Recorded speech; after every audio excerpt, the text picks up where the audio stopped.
Welcome back, everyone, to the Drink and Drum podcast, the podcast with all the vibes. I am one of three hosts. My name is Timon Nicholas, aka Mr. Terrible. Signing in, Jaron Tomlinson, the young sheller, aka Pineapple Badman in the building. Wagwan. And it's your boy, Everon Williams, aka Big Easy. You don't know what going. This is the unapologetic podcast with really good intentions. The socials, them located at the bottom of this podcast right there. So make sure you hit us up and tell us what going on. Yo, what's going on? I'm good. I was just watching that show on Netflix called You. Which one? What's it called? You. What is it about? It has 3 seasons, Mike. You don't know about this show? No, bro. I've not even heard of it. Like, I've been busy trying to catch up with this Squid Game, whatever they call it. Oh, okay.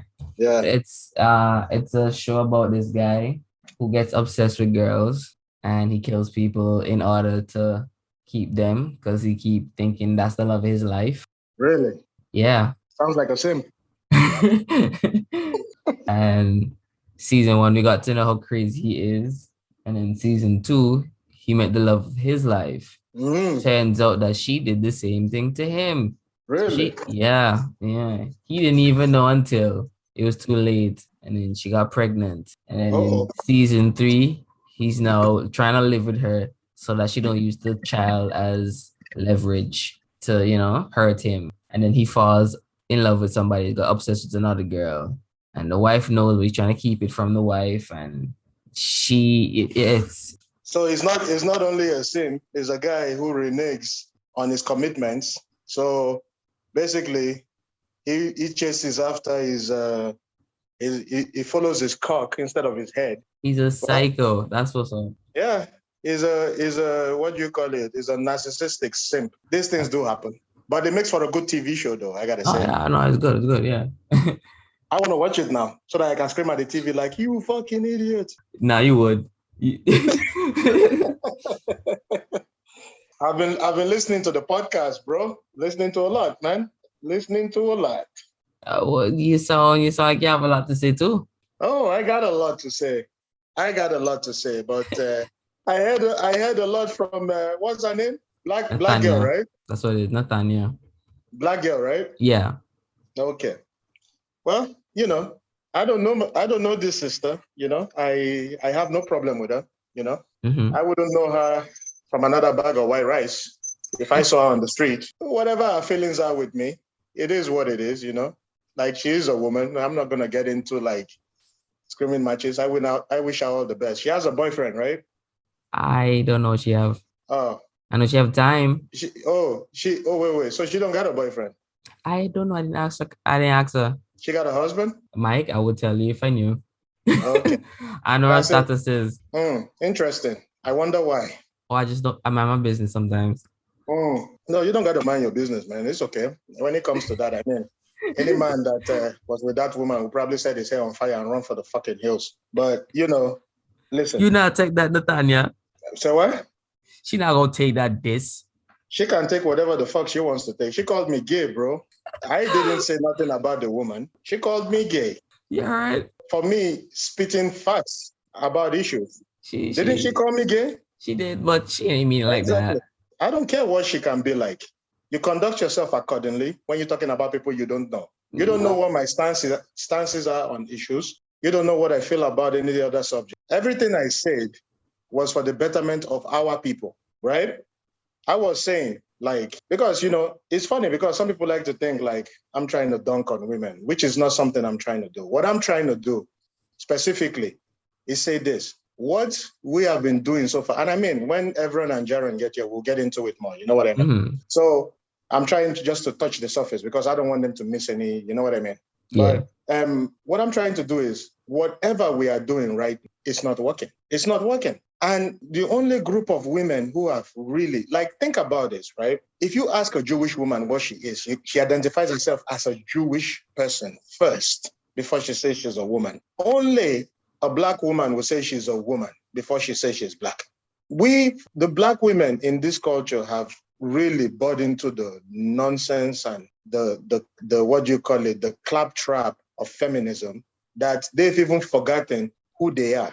you know? And I'm pretty sure when me and you spoke, you said we'll get into dating and even me, I got some talk I have to have with you too in some things, right? You know, because yeah, of course. So, you know, I don't hate nobody. Like even this Nathania, whatever she got to say, she can say whatever the hell she wants to say. Like I said, I don't know her. I don't know what she's into or who she's doing. That's her business. But it begs the question, why do you take it so personal? Am I talking about you? You know what I mean? Why take it so personal? And the thing about these women is they talk about they have gay friends. They're the ones to fly the rainbow flag on the Instagram and all that stuff, right? They put the rainbow flag on there. Oh, I support gay rights, whatever. But as soon as you say anything, and Timon, you know this to be true. As soon as you say anything wrong to a black woman, she calls you gay. She calls you gay. Am I lying?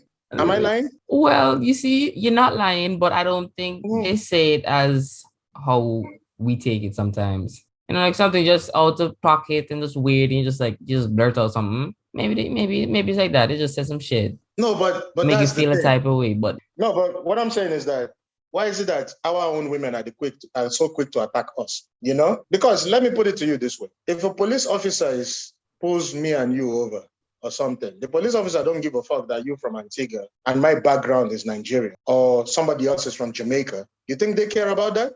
They don't give a shit about that shit. All they see is a black person. You know what I mean? I get you. And the thing about this is black women, okay, for the most part, have lost their fucking minds. And the reason I harp on black women in particular, especially in the West here, and see, specify it, because last time you talked, you say I trash women. I said women with Western ideals, okay? Because I'm pretty sure if you go to Antigua, a lot of women just want to have a husband, kids, and have a good life with have a family, right? Am I lying? Okay, wait, before we get to that, why is tradition so important to uphold? Okay, let me put it to you this way. When you look at in any society. No, okay, before you go there, why we have to start by comparing other societies? Like why tradition can be changed, broken, restructured? Here's the thing, right? Here's the thing. Every time we talk about, and I know what you're trying to get at, and I will get to it, right? But okay. I preface it by saying this, right? When we talk about, let's say the Holocaust, right? Let's just use that as an example. I mean, it's an extreme example, but let's use that as an example. Or let's talk about slavery, right? Since it pertains to us here. When we talk about slavery, when we try to say all this stuff and we talk about things that have happened in the past, I mean, we all know history is prologue, right? And then the reason why we say that is that we say never again. That's what we say, never again. Every time you look at the degradation of society, be whatever society you look at, the cracks don't come from outside, they start from within. And the nuclear part, when you break it down to the most basic aspect of it, is the family. You understand? The reason why I say that is tradition is something that we use, okay, to keep our morals, laws, and customs. Tradition is what separates us from the fucking beast of the field. I go to church on Sunday. You go to church on what, Saturday, right? That in itself is a tradition. I take communion. You don't do that, but you don't celebrate Christmas or whatever. Like I don't know the specific of your religion, but I respect it. You understand? That is tradition in itself. And why do we do that? Because even in the military, peace. Exactly. That last conversation we had, it carried for like 2 or 3, like. Oh yeah, it went on. Yeah. You know, it carried. Now, does that mean I change my stance? Fuck no. I stand on what exactly I said. You know, it is what it is. I stand on it. 10 toes down. So what's wrong with changing the principle and stuff? Tradition is stopping you? No, the thing is this, right? Change in itself.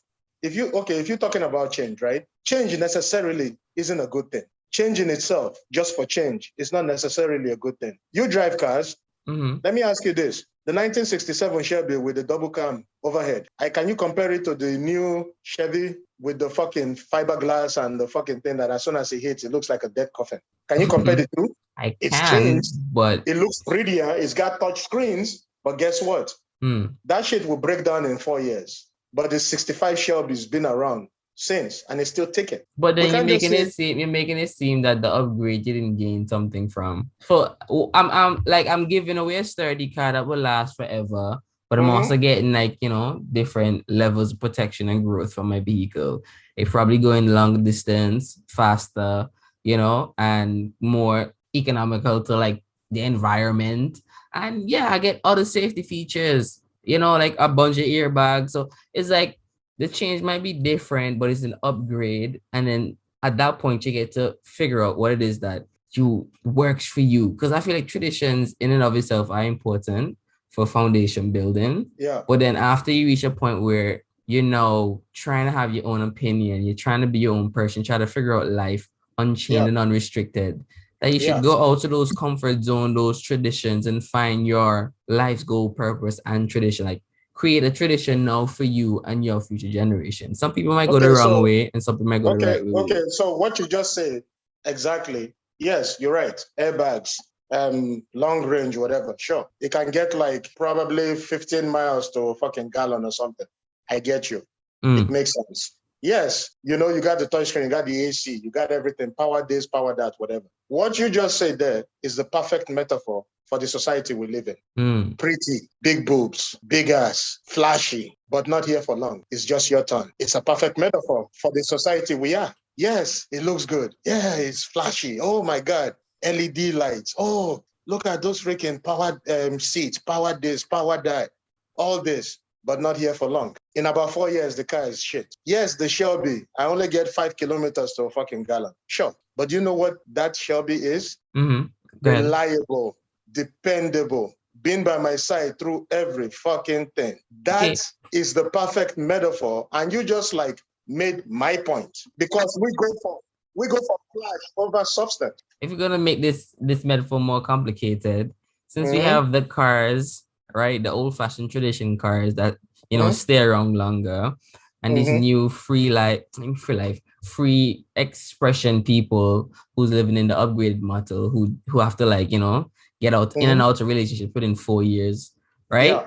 Yeah. What about the people who have to walk, catch public transportation, who don't have it sought out or in that right place to get on them old time Chevys? Because everybody's not in the same position. Yeah, but what point are you making though? I don't understand. Because what you just did is you compared apples to fucking pineapples or something. That's not what we're talking about. We're talking about. So you're saying, all right, like let me rinse it in. You're saying that car, the Chevy or whatever, is tradition and tradition lasts. And whatever we're doing right now is not lasting, right? It's an analogy, right? Like that's what we're doing. Yeah, right? yeah, that's what we're doing. Okay. So what about other people who don't have that stable, strong tradition? Because so you're saying people who grew up in different cultures. In different cultures, right? Because even though Black people had the same historical trauma, we still different people with different culture, even if they do mix and swirl. But you're taking it differently now. So we're not talking about the trauma right now. We can get into that, right? No, I know. But I just mean each culture different. So to say all cultures are sturdy, like the Chevy. Okay, so here's the thing. You're from Antigua, right? Okay. I'm from Nigeria, even though I basically grew up here, right? But I'm from Nigeria, right? So let's look at it this way. For most Black people, even though we're from different places, we have kind of like an underlying thing that ties us together. You know what I mean? In this sense, if I tell you, if I give you food or something, right? I give you something to eat or whatever, and I season it with rosemary, pepper, and salt, you might pull out a gun and shoot me. Am I lying? Yes. But for a white person, rosemary, pepper, and salt is seasoning. You understand what I mean? I get you. Okay, so what I'm saying is that it don't matter if the nigga from Antigua, if the nigga is from the fucking Balls Deep of Congo. You understand? We all have something that all Black men we inherently kind of have together. The difference is between Black men and Black women is this simple. Yes, you can turn on the news. And you know what, before I go there, let's talk about that analogy you made. You said people taking the TTC bus, right? First of all, when we talk about people who are the 10%, the higher up, the people who are well-to-do, people who are doing well, you're one of those. Because if you look at the context of the UN and you compare to what kind of a life you live, you're actually one of the 10% of people who live at a high level. Do you know that? You know that, right? You live in the way you live in. Kings in other countries don't live as good as you fucking live, okay? So this is a first world concept when we say the 3% or the 1%. It's a first world concept. You are part of the 1%. If you take everybody on planet Earth, 7 billion people, it's safe to say, I'm not pocket watching. You understand what I mean? But you make good money. You understand? And if you make, according to the UN, if you make about $50,000 a year, above that, you are part of the 1% because you are in a different class of your own. Do you know what a fucking senator in Bolivia makes a year? It's not $50,000. You know what I mean? Nah, but his riches is not equatable by the dollar. Exactly. But that's what I'm saying. Like, you can look at any situation and kind of extrapolate outliers. You know what I mean? Because like when you talk about the richest men in the world, you know, we might say, oh, it's Jeff Bezos, but they have a man that rich in oil, rich in land, rich in everything. Jeff Bezos is not the richest man in the world. That's what they be telling people. But Timon, let's not kid ourselves. There are rich people in the Caribbean richer than Jeff Bezos, but they will never say it because they gotta hide the money. You know that, right? Yo, you know, see, Timon is my brother, but man, Timon has been letting these bitches take a dump on me for like 2 podcasts now. You know, I've been trying to talk to Tim about it, but you know, he wants to experience it. I tell him a wise man learn from other people mistake now, but he know I listen. Exactly. And you know what it is? Is that, man, I got love for Timon. Timon is like a brother, man, you know? And me and him, like, when things get a little more less crazy because of all these COVID restrictions and shit, you know, obviously me and him, we're going to link up and drink like a sailor. But, you know, the thing is, when that chick, Batman.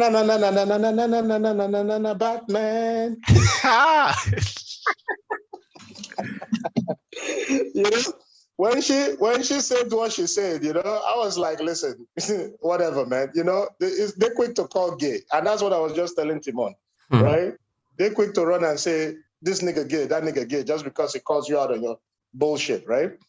And it is what it is. But before you came in, though, sorry, Timon, like I digressed here. This dog, like, fucked up everything. We were talking about what again? I kind of lost track there. Sorry.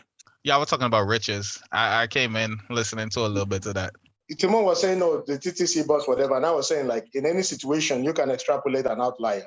You can say, oh, this is what this is what that is. In everything in life, there's always an outlier. When I say 98% of women in the West are complete garbage, I stand on that. Because why? The numbers back me up on it. That's why, Timon and Jaron, I got respect for you guys, the church you guys grew up in and everything. Because no matter what it is, that church was pretty straightforward. Listen, I'm Catholic. There's a bunch of priests that diddle little kids and shit. But for the most part, Catholics, we've had our tradition going back thousands of years. We are what we are. You understand? But This modern day black churches, these pimps in suits, okay? All they do is keep black women single. That is what they freaking do. That's not part of the culture or the tradition? No, see, but this is what I'm saying. That is not part of our culture. Because let's take an example. Let's take the 1960s. 80-something% of black households were together. What? Before the 1960s, when we say 40s and 50s, 80-something% of black households were together. What destroyed it? Feminism. You can start from the 60s and look at everything go to shit. Well, I wouldn't say that because times were different then. No, if you think about it realistically, if we were still in the same position that we were in back then, we probably would have been the same. But things advanced too far ahead for it to be the same. Let me ask you. The growth rate for kids that's staggering. There's a bunch of single parents because of somebody was going around impregnating the whole city. No, Timon, you said things were. Yeah, technology bloomed. It advanced, so that's why. No. But if you're talking about technology, women didn't invent most of the shit that we use today. No, it had nothing to do with who invent what. I'm just saying you can't compare those time periods in the same thing, because if you had telephones back then, people will be different. Wow. We're talking about the 50s. We're not talking about 1866 or something. The technology different. Remember these old men from back in the days, they had like 8 different baby mamas. If these niggas had iPhones, just like two miles away from each other. if these niggas had iPhones all them bitches would be friends. No, but okay, so this is what I'm saying, right? I feel like we are jumping all over to different things. Yeah, because I want to try and nail this thing down, because a lot of the women that listen to your podcast, I really want them to get this into their head. The bonnet wearers out there, who, smoke weed and got like dragon tattoos on their fucking sleeves and like connect Rated. like 3 child support checks from different 3 baby daddies. I want them to get it through their thick skulls. Okay. Here's the thing. When you say things advance, hold on. Wait. I did to the mic. Oh, sorry. No, I'm just asking. You sound like you have it inside a cup. Okay, sorry. You hear me now?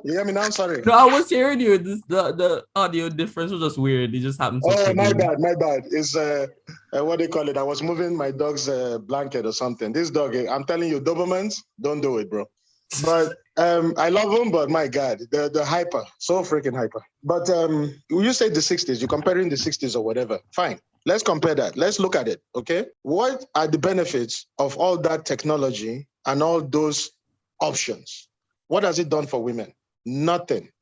It makes their life... No, wait. Let me finish, bro. Let me finish. You can say what you want to say, but the numbers, they don't lie. The numbers don't lie. The numbers just a small portions of it. Women are not better off now than they were in the 50s. Mike. When it comes to family, they're not better off now. Like financially, some of these women really came up. But like... but when we're talking about money, this is what I'm trying to... No, it's the things that they do for the money now that kind of downplay like like what was it? It kind of get rid of like the integrity. Okay, but Jared, what are we talking about? Are we talking financial wealth? Are we talking about family? We need to be specific on what we're talking about. That's the thing. A lot of these women, they weren't born to be mothers. Like they have no motherly instinct in them. They weren't raised by women who know how to raise a child. So they come into this world and they just don't know anything other than how to make a quick dollar. But that's what I'm saying. If you go back to slavery times, are you going to tell me that women under slavery? I feel like it's not fair to compare the modern woman to the women of the golden ages, because the women of the golden ages, they had purpose. Like their purpose was to be a part of a family. Okay, these women now, they just want money. Okay, that's literally it. But this is the thing. What you guys are saying, okay? You guys are saying, I understand where you're coming from, but I don't think you guys are pinpointing what the real problem is from the beginning. Okay? Tell us, because since we don't see it. No. Listen. Yeah. What you guys are saying, most of it is true. I get it. I know your point of view. I realize that. But you guys are missing the point, because what we're saying is that, are we talking about family? Are we talking about financial independence? Those are two separate things. They kind of go hand in hand. No, they don't go hand in hand. No, okay, that is two completely different things. No, when we're talking about family and financial stability, right? Mm-hmm. I'm looking at it at how does it not work? Because if you have a family and you can't, work this out financially, then the family kind of gets, affected by that. So I feel like it goes hand in hand. Like if you have good amount of money, your children probably gonna live better. Yeah, but then what's your relationship with these children if you have to work hard and you don't really have any time to think? Simon, go back and watch the Proud Family and watch like the Kwanzaa episode. And there was like a homeless family, and they had the perfect relationship with each other. That's because they were homeless, and they actually had time to bond with each other. You as a man and these women out here and they chasing the bag, and that's the only thing they chasing. They're gonna have these babies. They're not gonna take care of these babies. These babies gonna turn to the fucking streets. We seem like we just only checking the negative aspects of these, right? No, when we talk about it. Wait.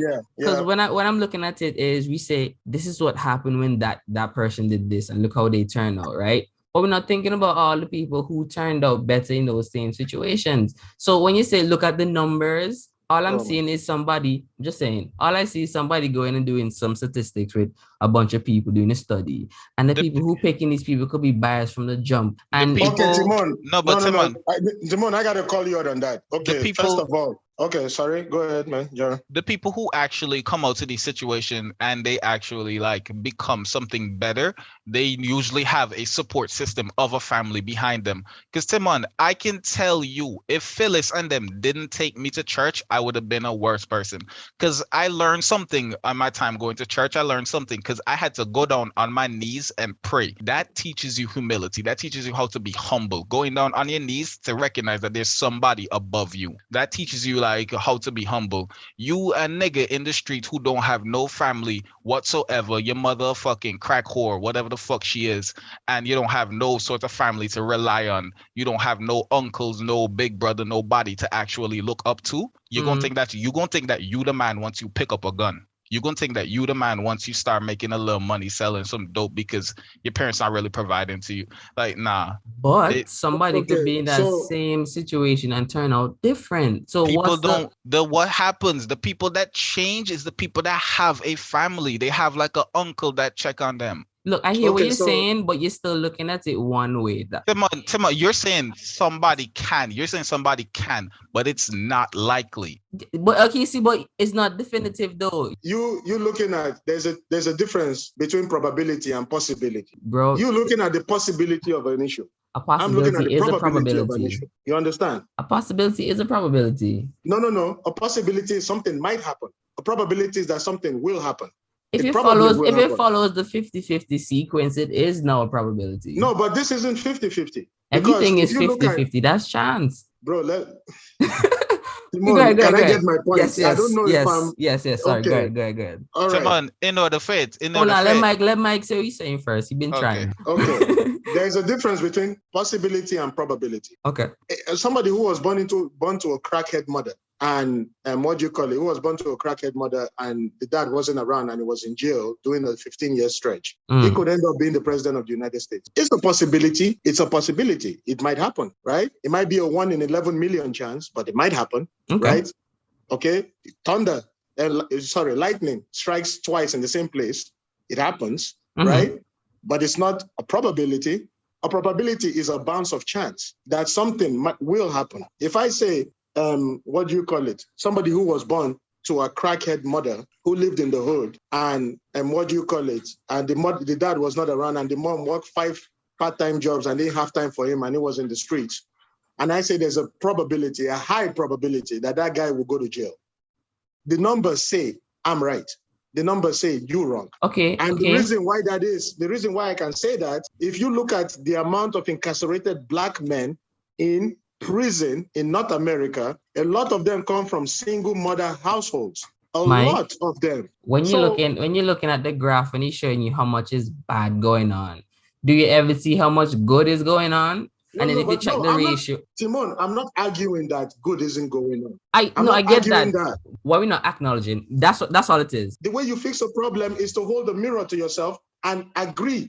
I can't be 250 pounds in the mirror and be body positive. I will never get better. I have to look at myself critically. Lizzo. I have to look at myself critically. And the reason why I'm saying this is that the jails are full of people who come from single mother households. Now, when we're talking about that things are bad or what the issues are, we're pointing that out because we need to stop burying our head in the sand. Because what we've been doing so far is not working. And we continue to do it. And we continue to gaslight ourselves and say, oh, yeah, this is this, this is that. How long are we going to play victim to some issues? Racism exists. I get that. I know racism exists. When we talk about all that stuff with incarceration or whatever, and I agree completely, 99.9%, I agree. I'm gonna be real. Racism exists, whatever. I'm gonna be real with you, Mike. Yeah. I didn't even know racism was still a thing until I came to the United States. Exactly. Growing up in the Caribbean, I didn't see any of that going on around us. The fact that we still have land that does be kin feel and all of that thing, right? And those are like natural, those are like historic sites. And I didn't even actually look at it and realize like this is, I don't know, man. Something just different up here. No, but Jaron, Timon was saying something. We were talking something about the women aspect. Timon, we were saying something.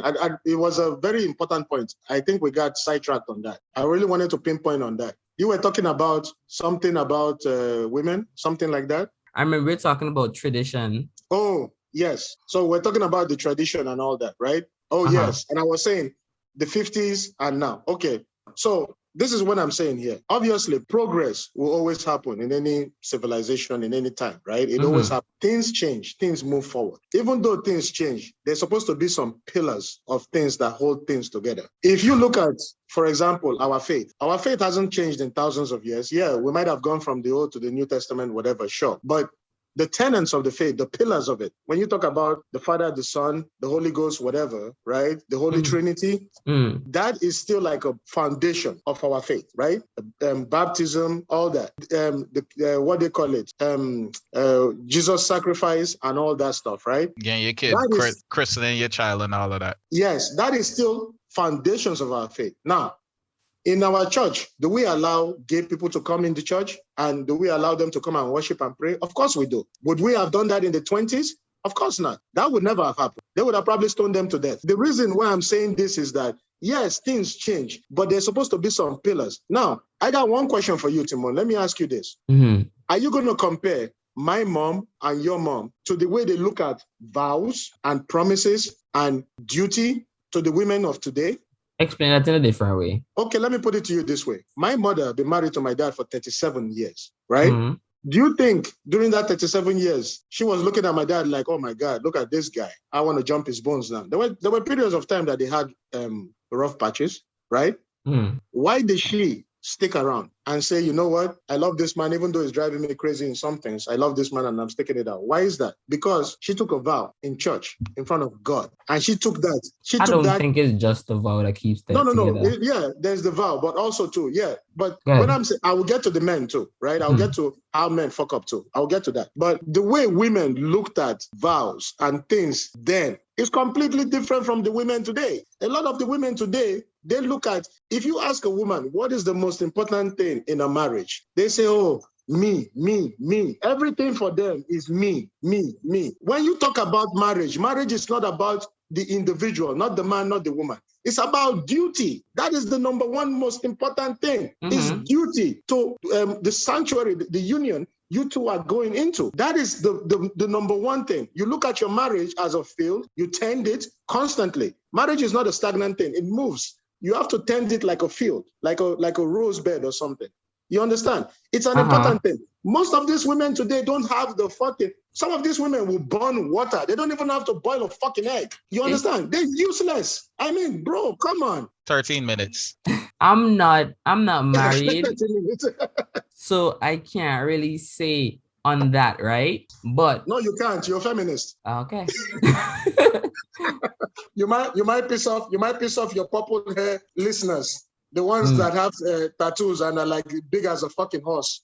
You might piss them off. See, I can't say that because when it comes to vows, let's say, right, these women make a vow, the ones back in the past and the ones in our time, right? And those ones in the past, they hold on to thick and thin, to sickness and in health, right? And then the ones over here will be like, you catch COVID, you now man, I'm leaving you. Right? Asshole. And she leave you, right? She said, you know, wear a black Air Force and then how a Glock. She have to left you. She have to she have to leave. Check. So yeah, you might say that they're quick to leave, but again, that's probably just somebody didn't have time to raise that child properly, right? If the men that we had today were back then and had to deal with those women, they wouldn't survive. They won't survive. Because a part of the problem, like, yes, women are really bad in this day and age, but men are fucking bad too. Because a lot of these men, they grew up in those same single parent household with just a mother who can't raise them to be a man. And then these men, they grow up into some cynical, weird, hybrid bitch niggas. Like, I respectfully to you guys, I disagree. A lot of these men out here will text a girl multiple times on on Facebook and Instagram or whatever. If you DM a girl twice and she don't respond, why are you still inside of her DMs? No. I understand what you're saying, right? I understand what you're saying. But what I'm saying is that a majority of men, you got to understand something. Even Chris Rock said it. Chris Rock, he said it on national TV. He said 90% of the women are fucking around with 10% of the niggas. That is the thing is this, true. right? And the thing is this, right? The majority of men, okay? Because one thing you got to understand is this. The role of the women has shifted in the last 50 years. The role of the man has never changed. You still have to buy the house. No, bro, think about this. The role. Okay, so the role of the man. No, the role of the man has never changed. Because let me say this. That's cap. A man. Timon, no. He's not lying. A man. No. Yeah. Go ahead. A man has to approach the woman. A man has to put himself out there. Women don't know what it feels like to get rejected. What that can do to your self-esteem.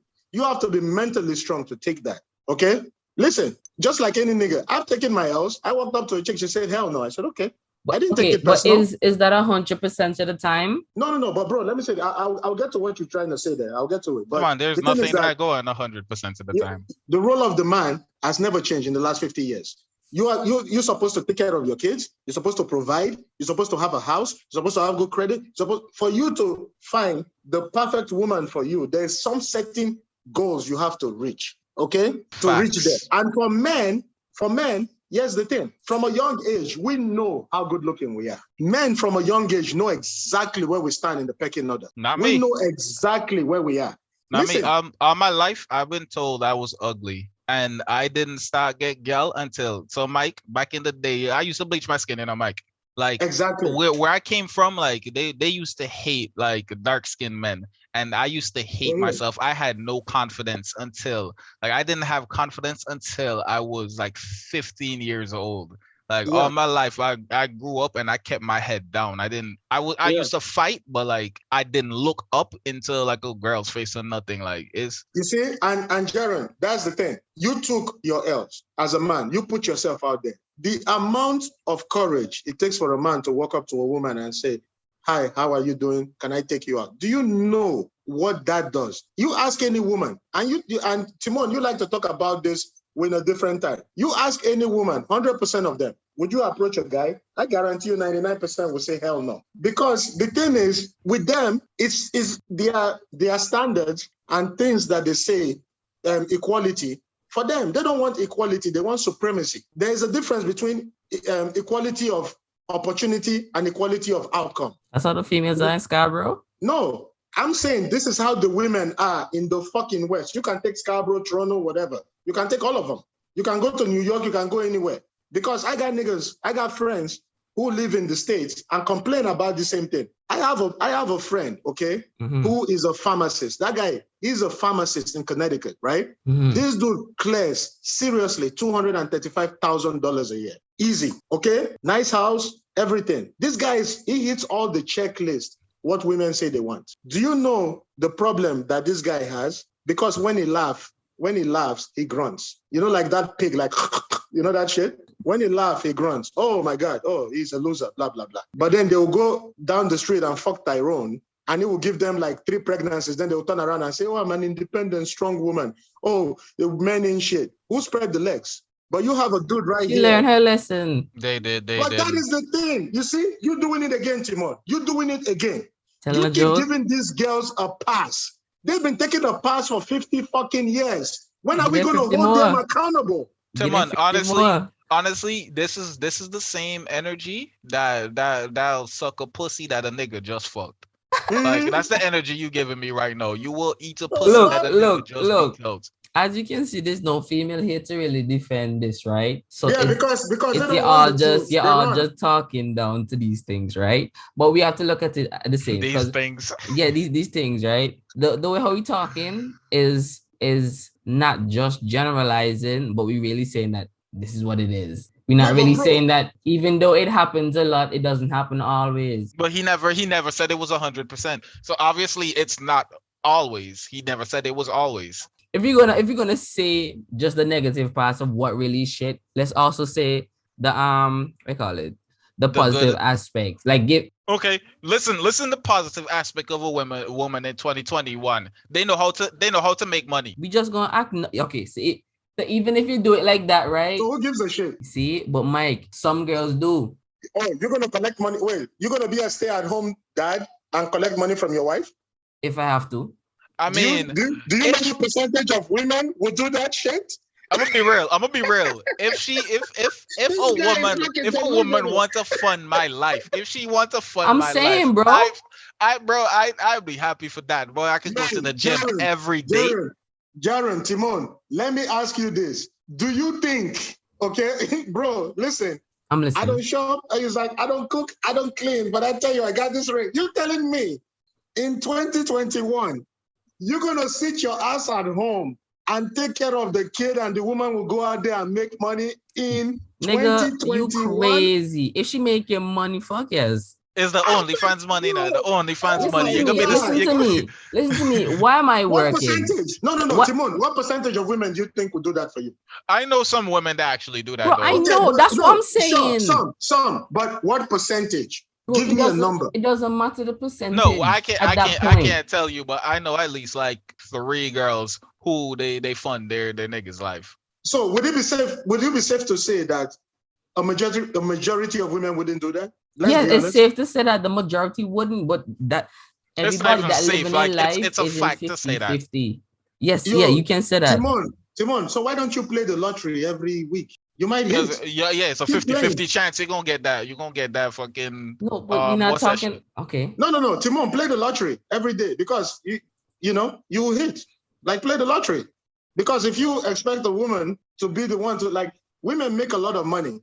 They make fucking hundreds of thousands of dollars, right? There's women who make hundreds of thousands of dollars. The scenario already fucked up if you're saying a 50-50 to a lottery, which is like I'm not chance. saying, I didn't say 50-50. So who was saying 50-50? You said everything. You said everything had a 50-50 chance. You said that earlier in this. When it has 2 outcomes. There's 2 outcomes. You either win or you don't. Okay, but even if that's the case, then you're not even taking into consideration the amount of people partaking. So now you're saying that the possibility and the probability is 2 different things. And earlier you were saying that the possibility and the probability was the same thing. Go ahead, let me hear you. Because it seemed like y'all don't want to hear me say anything. So No. I was talking and y'all decided y'all gonna just say y'all point before I finish. You know what John just did to you there? He just got you in an analogical vice grip. No. I can hear by the tone that he think he catch me, but I need him to say what he needs to say. I already said what I needed to say. Could you say it again? You're backtracking on the words that you just said. You said everything was a 50-50. Man, this guy, yo, Jaron, Timon is moonwalking like fucking Michael Jackson at the Apollo in 87. Listen. I'm just saying, say what you're saying again so I can hear you. Earlier, you said everything in life was a 50-50. Mm-hmm. Yeah, okay, but you're bringing it from 2 different points, okay? So when I said everything in life was a 50-50 because it had a chance, you were going to say it's either you win or you lose. That's a 50-50, right? So if I go in and I lose, then I'm supposed to win, right? Timon, that's what you're understanding from what I'm saying. What I'm saying is today you buy a ticket, you either win or lose. Tomorrow you buy a ticket, you either win or lose. The day after that you buy a ticket, you either win or lose. Uh-huh. It's 50-50, right? It's 50-50. But then you're thinking about, like, okay, with the amount of people who play the lottery, right? I would have to have a lifespan that exceed those people to call it a 50-50 when you check the odds. But bro, you see what you just did there? It's a 50-50, but it's a 50-50, but not on the scale. It's like saying there's a half, but then you're not considering all the percentages. Bro, you hear I'm talking, right? But that was a lawyer's dodge. Listen. Let me say what I'm saying. Right? All I'm saying is you have a half and a half. You're not considering all the fractions, all the decimals that make up that one half. No. So when I say 50-50 on the grand scale, it still is. But because of the amount of people that are in it, then the percentage difference is, you're not going to, it's like saying there's an exponential growth. You don't see the error in the start. You only see a couple. Timon, hold on. One second. I'm sorry. I got to stop you there. You keep saying stop me, but you're not hearing. When I explain okay, well, I'm going to go with this. Sorry. Exactly.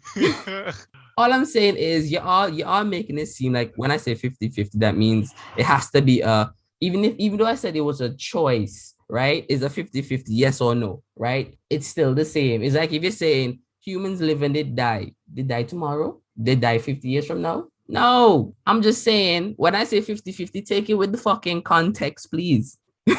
Okay, so let me put it this way. Okay. When you said 50-50, okay, all right. You said everything in life is 50-50, right? That's what you said. I was just about to say that. Go ahead. That is what you said. Okay, sorry, I'm on your podcast. I'm trying. I don't want to cut you off. Go ahead. My bad, bro. My bad. But this is what I'm saying. Mm-hmm. You said everything in life is 50-50, right?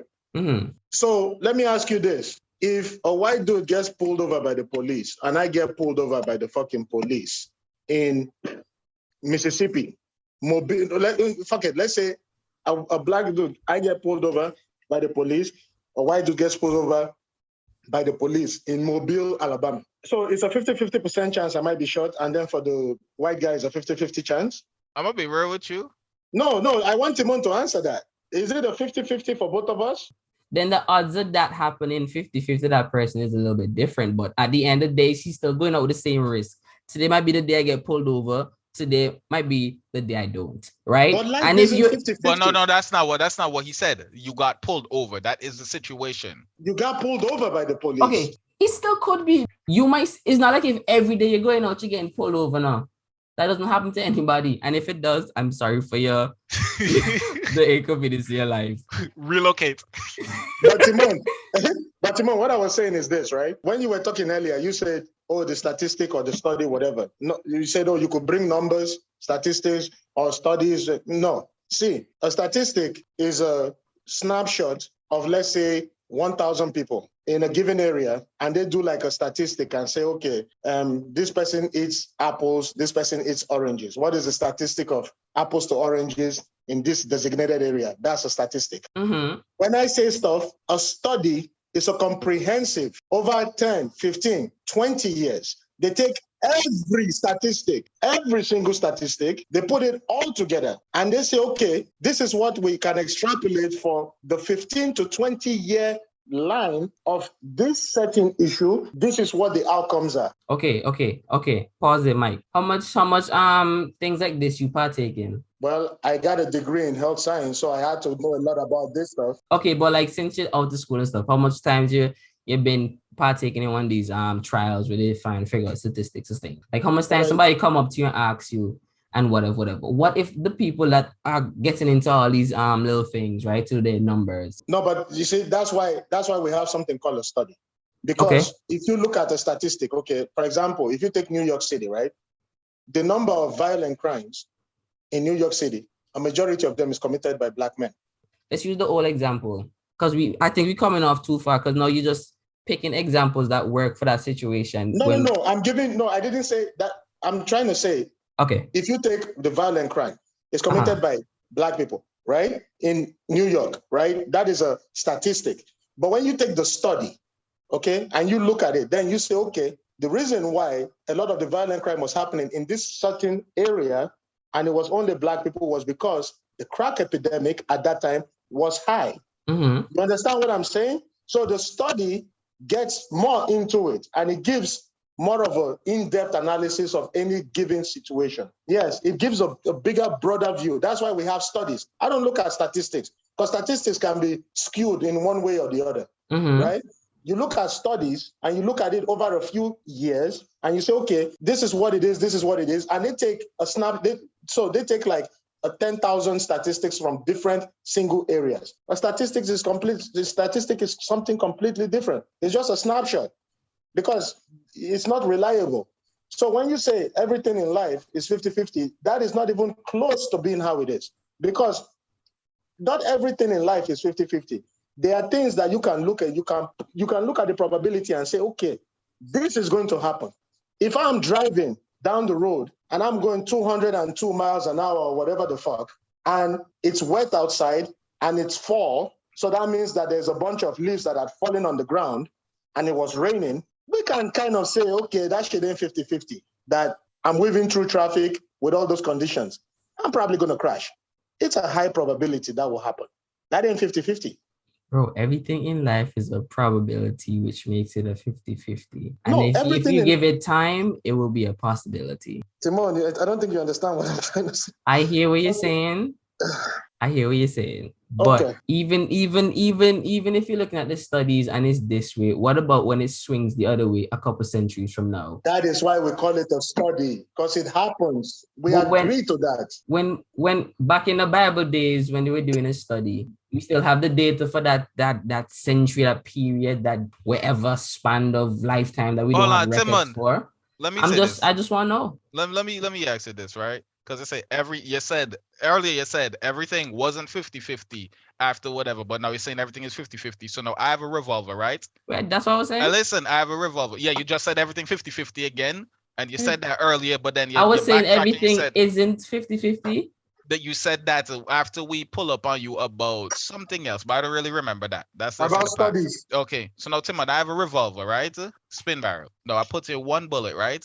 Spin that shit and I put it to my head and I squeeze the trigger. It's a 50-50 chance that they gonna hit me. Like it's a 50-50 chance I'm gonna blow. Yeah, One one bullet in bullet, there. but there's five rounds. It's a like 1 in 5 6 holes. chance. Or It's a 6. 1 in Do 6 you chance. fucking deal with ratios? You see what I mean? It's Nah, Because Timon, Timon, you're it's saying nah, because everything is 50-50. You said you're saying everything is everything 50-50. is 50-50, but in that Oh, situation, everyone. it Is wouldn't that be 50-50. everyone? It would be like 1 in 6 chance. you never do this study in physics when you have to put 100 pennies in a jar and then toss them out and then count to see how many heads are up, how many heads if it's on its heads or tails. You never did that study in school, high school. No. Maybe I'm saying it wrong. Did you stack all the coins? Did you stack Yeah, all the want to hear what I coins said tail wrong? down? Wait, do y'all want to hear what I said wrong? Because Jaron Clay didn't hear fucking jar full of coins. Why am I going in there planning them up, stacking them up on each? Why the fuck would I do that? It's pennies. Because Timo, how you gonna say it's 50-50 if it's not fucking fair? Timo, if you put everything in there, tails down, and then you smash the jar, whatever the fuck you say you're gonna do, you really think that you're gonna have like a? So you're saying if I stack 50 up and 50 down and I toss it in the air? No, I said all down, all down. That's fair. All tails down, every one of them, and you drop it. And I still don't think it's 50-50. I feel like that could be like a 70-30. So if you're saying if I put all them oriented the same way, when I throw them up in the air, they're all going to spin, fall, and be the same distance from the ground to make it equally spinning. Timon, you realize you said that, not me. Listen, that's what I'm asking. I need you to clarify if that's you what you're saying. realize you said that. So not what me. did what How I are just you said? going to say? What I said just now that you didn't say. Okay, so I gotta say this. Timon, you jumping between physics, mathematics, you jumping between probability and all this stuff, okay? Yo, Edwin, is that you, man? Yeah, that's me, yo. What's up? Oh, bro, it's nice to meet you, man. The host didn't introduce us, so... Nah, fuck that nigga. Listen, right? I'm saying that all these things, right? Take it easy, man. You're taking this too personal. No, it's not even, nah, that's the personal, bro. I'm just saying, right? At the end of the day, you're all looking at it and not even giving props to the positivity. All I'm hearing, the only thing I want you all to do is just acknowledge that even though women cheat, men cheat too. That's all I'm saying. Okay, but we never said that. We never said that. That's what I was trying to. Nobody ever said that men don't cheat, and we never said that. Exactly. We never said that all women cheated.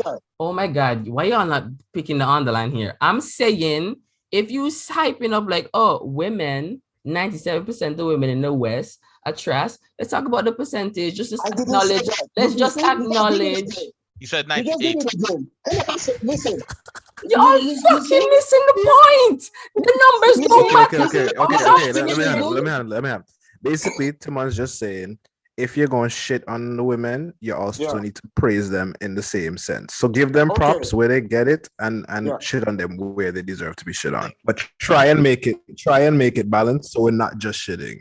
I got to edit this whole thing from when we started and here. Okay, so Timon, this is what I got to say, right? I understand what you're trying to say, like, it has to be, you have to acknowledge. I've never said that all women are bad. That's not what I said, okay? I never said that. I say that. All of my bad, no fuck. What I'm trying to say is this. I say 98% of them in the West are pretty bad. And the reason why I'm saying that is because, for me, I look at the numbers. I'm not looking at anecdotal. I don't say, I know 2 people that are married or whatever. That is my life experience. That doesn't mean anything.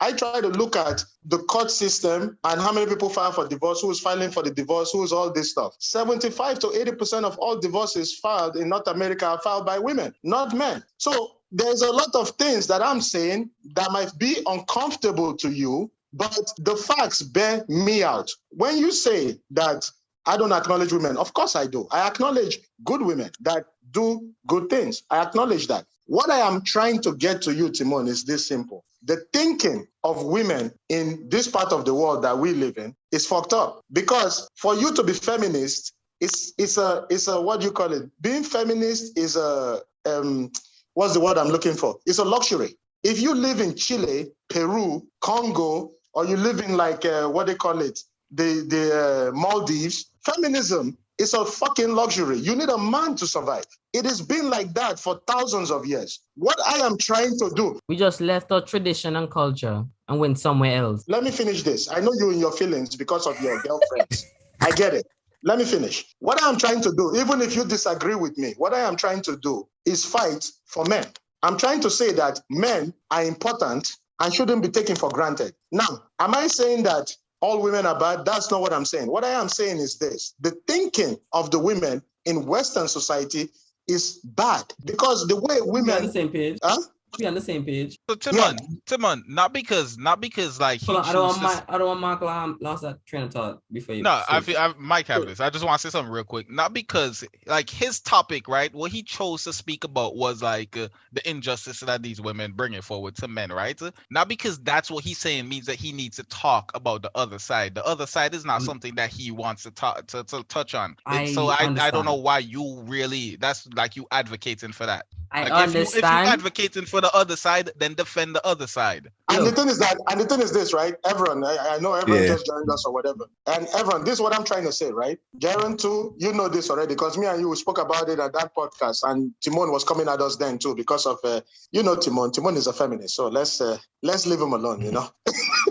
What I'm trying to say is this, right? A lot of if you look at media, the man is fat, is bumbling around. The woman is the one that is so smart and all this. All that is nonsense. If everyone tomorrow decides that he doesn't want to work, he doesn't want to do shit, he wants to sit on his ass, get fat, eat, post TikToks, they will call him a loser, a fraud, a bitch ass nigga.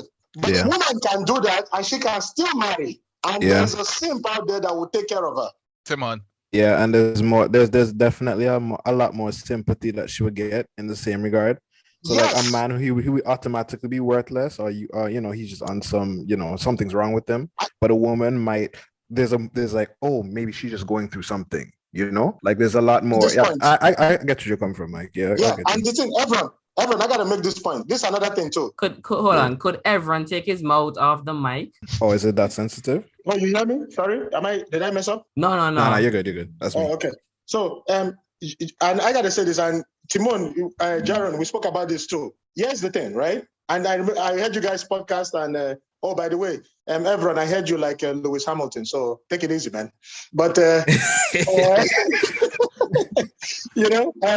this is what I'm saying right here is this, right?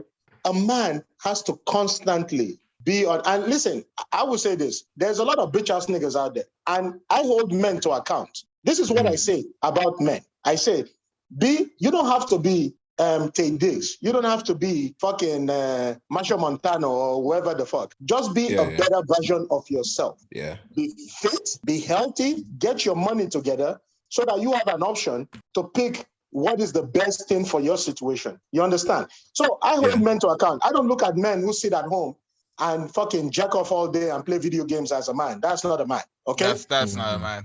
That's not a man. That's a bitch ass nigga. But that's a man. They don't have no self-value. They don't have no self-control. No aspirations. No, they don't want to do. Yeah. Yeah, they got testicles like raisins. So that's not a man, right? But the thing is, right? A majority of men, we live in the middle. Okay, we live in the middle. In Canada, 65% of black men who make over $45,000 to $50,000 are single. Yeah. So if you look at it, you say to yourself, and I'm pretty sure if I go to the States and I look at the numbers, it's probably higher. You understand? So it's not like the men are not there, but the problem is the women want the guy who makes $100,000, $200,000, bounces guns, goes to church, get like, what they call it, 50 cars, and it's like making $500,000 a year. And he still sell drugs. And still sell drugs. Yep. And you ask the woman, is like, okay, what do you bring to the table? A lot of these women, they spread their legs. Yeah, but no, and I want to say this. This is what the women look for. When you ask women, what do you want, right? What do you want from a man? Okay, this is what a woman will say. She will say, I want a man who is 6 feet tall, makes more than $100,000 a year. Okay. Only 5% of men in North America make more than $100,000 a year, by the way. Must be in shape with a full head of hair, okay? The man, no kids, good credit, own his own home, good listener, romantic, pay the bills, take care of trips. These are all traditional roles. Yeah, You ask a woman, what do you bring to the table? You know what she says? I am the table. Okay, but who made those traditions? Timon, this is just how it is. Timon, if we I say am if we take asking a question why y'all jumping on my throat. No, because Timon, it's I not said back and I said forth. one thing. I'm not fucking pause. I said Timon. one thing and 3 people to chat. Timon, Timon, listen, I agree with you. Timon, we come from hunter-gatherers, right? Okay. We come from hunter-gatherers. That's where the tradition come from. We still following caveman traditions. We don't follow the caveman tradition. We don't saying. follow the caveman tradition no Men more. do. But Men do. this is Men the thing. have to. Actually, no, Mike. No, go ahead. Mike, because of how easily accessible things are, men don't follow this. We don't follow this role anymore. And because we don't follow that role anymore, men don't have any purpose. Because men don't have any purpose, these women look at us like we're useless. Because without a purpose, you don't have any self-respect. You don't love yourself. You don't care about anything. Mike, I was in a bad place last year. Last year, I was depressed. I got fat. There were so many different things that was wrong with me. Mike, I never snored in my life, and I sound like a bear last year. Shit was real rough. Now that I finally understand myself and I'm like getting in terms with myself and taking care of myself again, I feel so much more energized. Now I talk to people and I realize that I cut off a whole lot of people that I used to talk to because I'm a person that keep relationships going. But now I realize these people, they don't do anything for me. It's just when I was sad and whatever, I used to talk to them and they used to make me feel a type of way. It used to make me feel okay. But I don't need that comfort anymore. I'm cool with all the discomforts in life because I'm going to overcome this shit and make my life better. Yeah.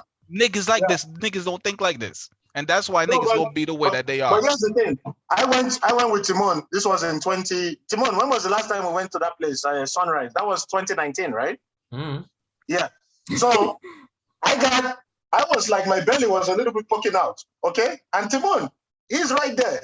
He was drinking with me, whatever. He tried to act like he's this kind of a fucking, liberal-minded. You know, Timon relates to men as men. Okay. You know what Timon told me? Yo, that belly is getting out of control. Straight up. And you know what I said to him? I was like, yeah, you're right, man. Goddamn. She's like, he told me, it's like, yo, Mike, you used to box. What the fuck is this now? I go, listen. That chicken wings, man. That shit gets you. You know? You check you. You check your Mike, man. That's the thing. Yeah. Mike, the last time we spoke, right? I think I told you I was like 180 something. Mike, I'm 170 now. And now that I'm 170, I look bigger than I was a couple months ago. God damn, this nigga shredded, man. Congratulations on giving birth to muscles. Soon. When the shredded yet, like I guess got a couple more pounds to drop. Yeah, man. And the thing is this, right? Wait, Mike, hold on. I have to advertise his Skillshare class. Jan is teaching class for 20% off on his new Skillshare. How to lose 180 pounds in 3 months. Mm-hmm. Anyways, back to things. And you know what? And you know what? You are so right, man. Because you know that Skillshare, I gotta say it.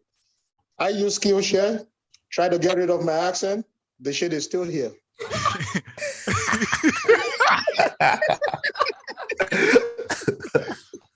I wish we had an accent that was as strong and defined as y'all. Because Jaron, we do. You just don't hear it. I don't know, dog. I swear to God, for me, accent wash with no fuck. Dog, you think so? Because we sound normal. I love your Antiguan accent. It's like amazing. It's not quite Jamaican. You know? Nah, that's it. Yeah. Thanks, not a white person. It's like if you were to relate it to something, you would say Jamaican, but like it's not that. But like you don't know what it is, so you might as well just say Jamaican. You guys might shit on me for this, but sometimes when you guys talk, you guys sound like you have like this. There's like this Italian undertone. Like you know the way like Italians like pronounce some words. I know what you mean because I feel like Italians, they speak in cursive, and when we talk, we speak in cursive too. Because like a lot of our words, emphasis where we want to put it, and a lot of our words combine with each other. Because like me and Erica, they walk down the road, right, and she tell me something. I was like, I just say what? I said, me, she asked me once again. I said, I don't know. I don't know. Yo, man. And listen, that's the thing. Erica, man. Oh, man, that girl.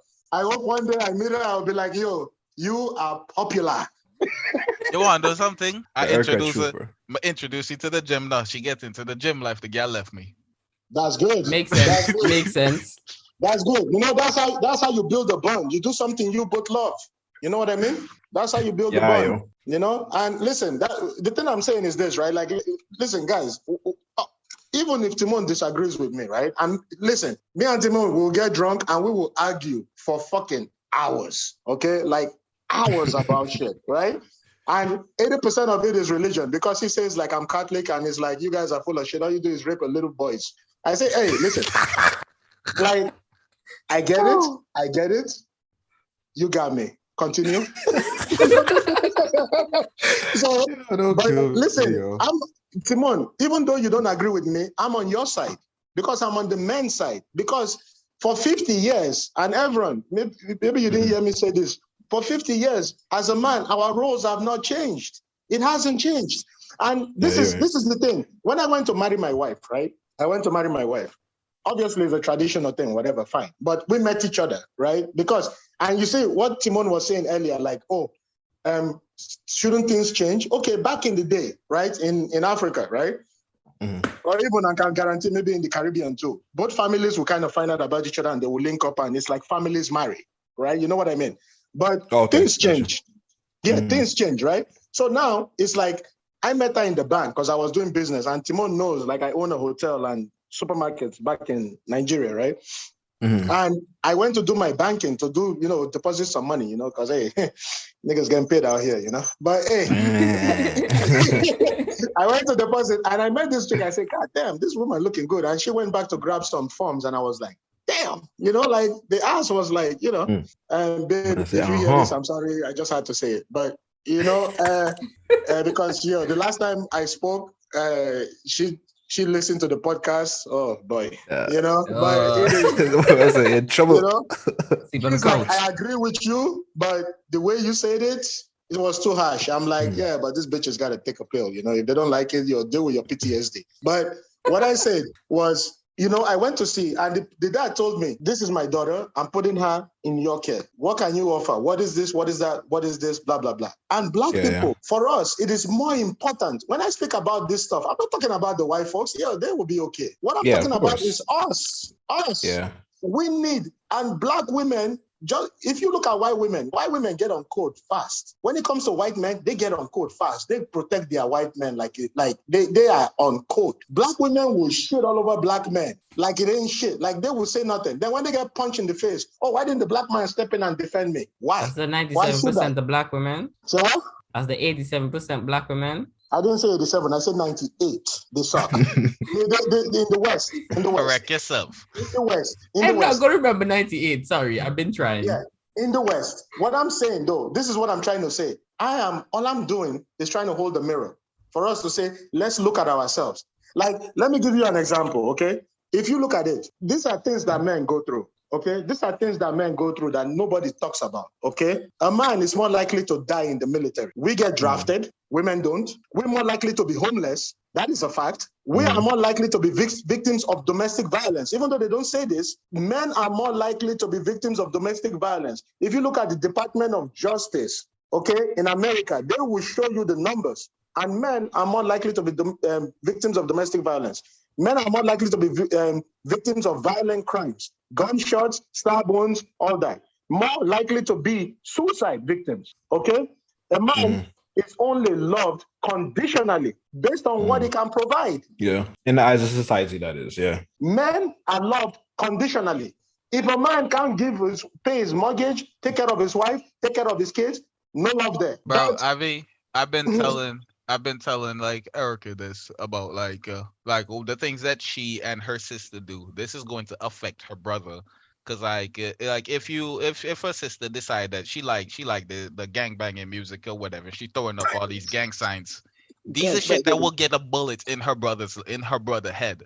Like he would get hit for her actions. The thing that will get him killed, not her. Yep. So like I be trying to let them know, but like they don't want to listen to me when I talk because I'm a man. Yeah, and the thing is, I when I listened to the podcast, I heard Timon said with the body count, and I wanted to get into that. Timon said the body count. Oh, why should that matter? Let me tell you why a body count should matter. Okay, let me tell you why. If I am somebody who is a criminal and I was busted for breaking and entering, and then I got busted for what do you call it, car theft. Then I got busted for grand larceny. Then I got busted for fucking credit card fraud. Then I got busted for what they call it, jaywalking. Who gives a fuck? Or like I got busted for fucking grand theft auto. I got busted for. I'm being real. Busted. I wouldn't trust you. Why you still on the streets? Thank you. If a woman, think about this for a second. A chick says to you, like, "Oh yeah, I was living my best life. I was a play. I hear some of these girls talk, right? And okay. Hold on. But let me say this. Let me say this before you go. I will let me just say this. They say, they try to compare a man and a woman. First of all, women got no game. Okay, none. I would like to see a woman talk a woman. I know a girl that can probably she don't really have no game though. They don't really have no game. But if they spread their legs, you're gonna eventually find your way. Because listen, even if you're lesbian, right? Because if a woman approaches another woman, the defenses are down. Most women look at you like you're about to rape them or something. So a lot of times, as a man, you gotta have game. You gotta be able to keep her at ease. You gotta talk. You basically gotta talk your way into her pants. I would love to see a woman try that shit. But when you talk at this, let's look at it this way. Let's see a chick went to school. She went to university, right? And she was knocking down one dude every week. So there's 52 weeks in a year, and she did a 4-year degree program. So let's say she knocked 52 guys in 1 year. You take that times that by 4. That is what, 208, right?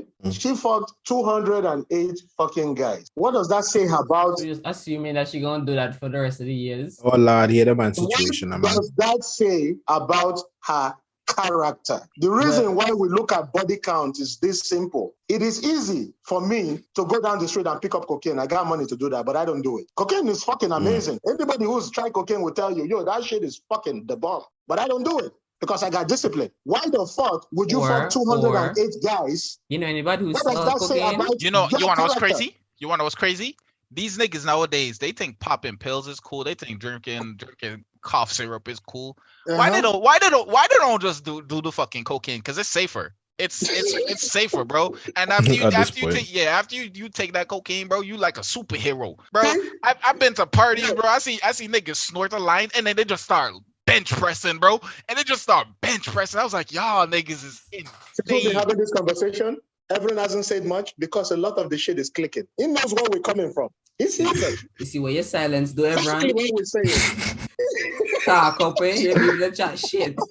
No, cause Mike never done your point. Me listen to Mike now. Yeah, check. Jaron doesn't disturb the man.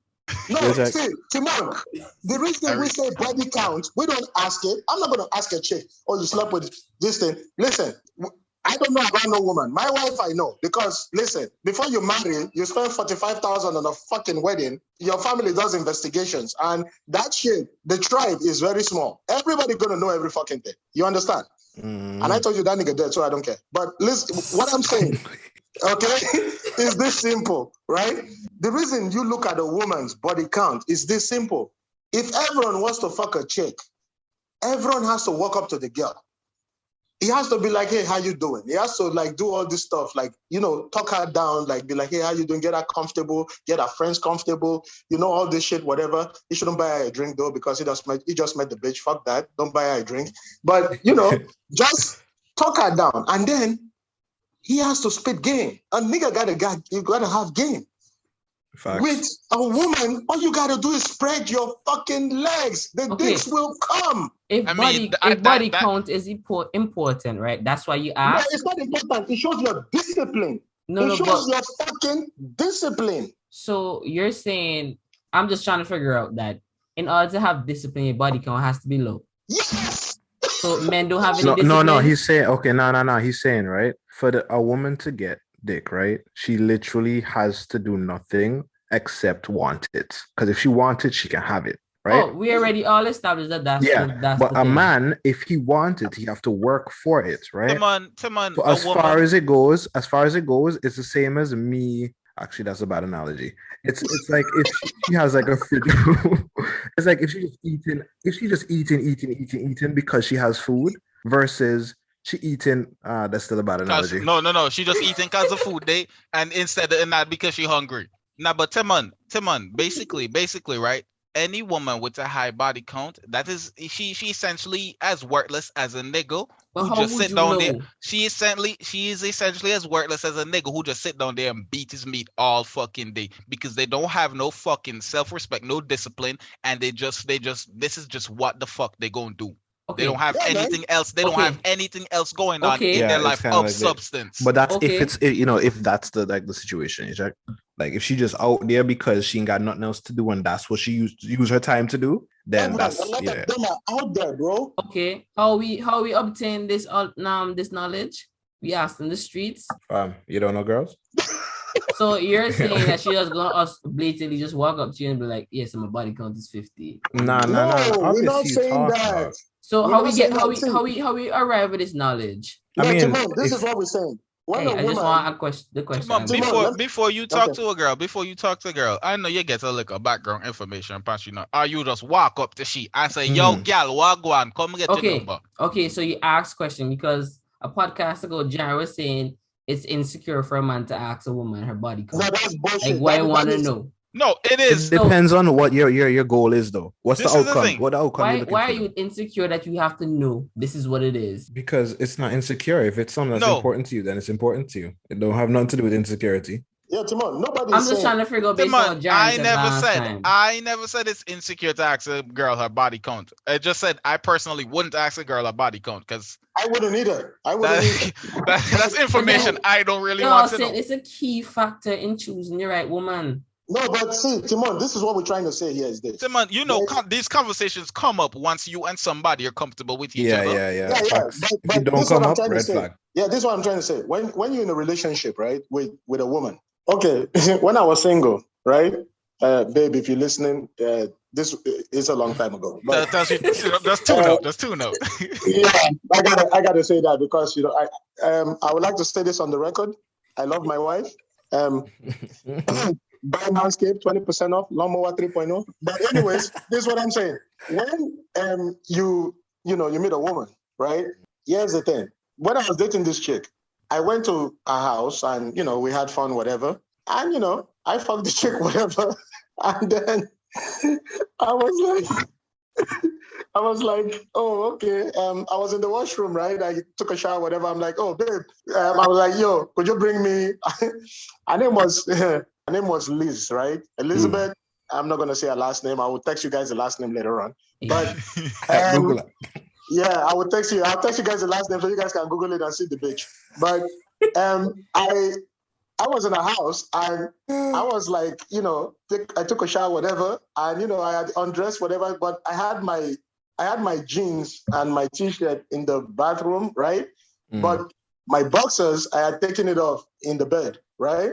Because we started in the washroom and kind of walked our way to the bed, right? But I told her, oh, could you bring me my boxers? She brought me the wrong boxers, bro. Bomba.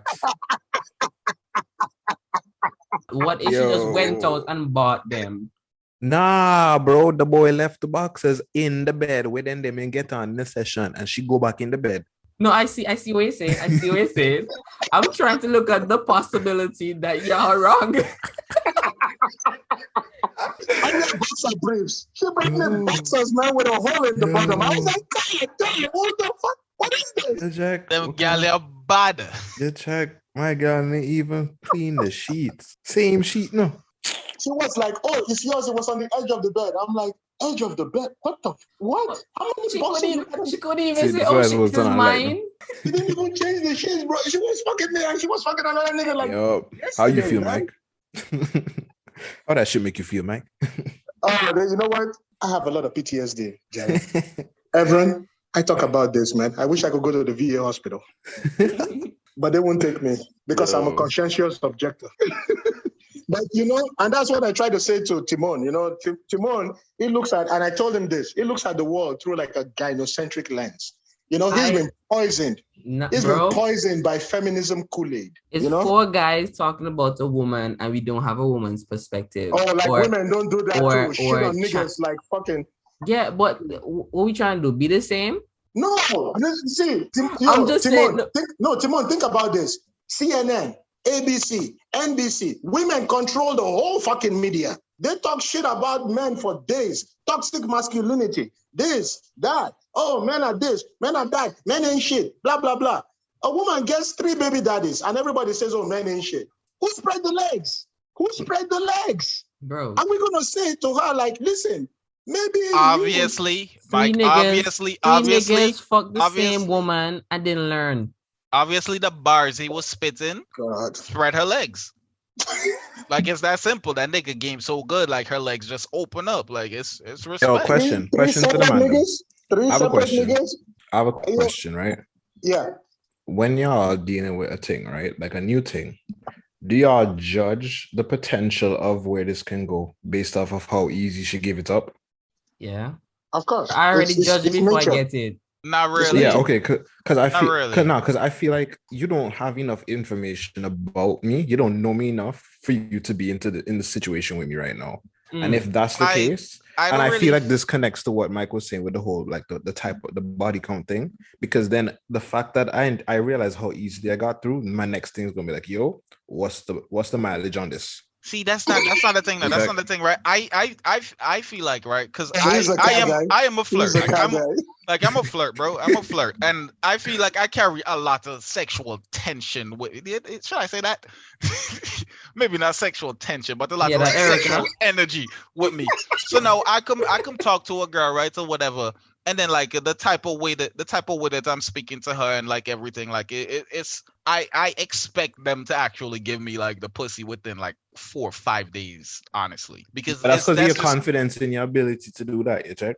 Yeah, so it's because you. But then that's when you out there to like. What's your motive? Is your motive is to get the bums, right? I truly. Or are you trying to build something? Or are you just trying to see where it goes? I truly don't know, dog. I just flirt a lot. I don't know. My dick takes me where the force goes. But he goes, I follow. Hey, Jaron, it's not about if you have to go, but the will, young grasshopper. Yo, listen, I'm saying, like, bro, like when you meet a chick, right? Obviously, when you're younger, right? You just want to knock them down, like you like notches on the belt. And Timon knows this, right? I went to McMaster University, okay? Like, listen, McMaster University is famous for 2 things: producing a whole shitload of nurses and engineers, okay? And I took health science. I was like right in the middle there. Yo, my wife is going to listen to this, but it was fun. You understand? So yeah. I was in university and I was like one of like 4 black dudes in my program. Oh yeah. You understand, right? You see where I'm going with this. McMaster? Ooh. Yeah, exactly. so you know what it. You in Canada here? I'm not right now, but yeah. You live in Canada? Yeah, I do. Oh shit! Okay. Yeah. All right. So I went to McMaster. So you know what it is, right? And oh yeah, definitely. The reason why Timon doesn't understand where we're coming from is this, right? Timon looks at it like we coming to the table and having a conversation, men and women being fair. We're coming to the table equally, and we're bringing our best hand and saying, okay, this is the issues, let's deal with it. Bro, that boat don't sail since 1975. Yeah, women are not coming fair. They're coming for your fucking money. Mm-hmm. They're coming for your pension. They're coming for all that shit. And the problem is that with men, it's in our nature. You want to know, and listen, let me talk to all the women who come on your platform and talk, and they don't know what the fuck they're talking about. Let me talk to them so that they understand something. Do you know what men, the number one thing that gets into men, that make men feel like a man? Being useful, okay? Being fucking useful. If you are in a jam or you have a situation, a man wants to feel like a man. Let them help. Let them deal with it. Be a woman. Let them feel like a man. But if as a man you can be useless, If as a man you can be useful by yourself, why you get into this? No, it's not like you can't be useful. It's like you don't want. You see what Timon is doing? You see what Timon is doing? I'm just asking stuff. I'm not doing anything. Timon, you are doing something. You're adding more to what he said. Okay, then I'm hearing it different. Simple. Timon, what I'm saying is this. You know, when I have pride as a man, right? When my wife, because we want to get a house, right? Mm-hmm. And we went and we had to, when you get in escrow, right? We were trying to close the place, whatever. We go there, whatever. She's like, oh, baby, I want an island or whatever. And then the bank was like, oh, this is what it is. The contractor was like, oh, it's going to be like another $15,000 extra. I was like, it's okay. I got this. My chest was like the fuck up to here. I was like walking around like my dick was like rubbing against the floor. Because one thing about a man, when your wife says, oh, the kids need new diapers, this, and you'll be like, I got that.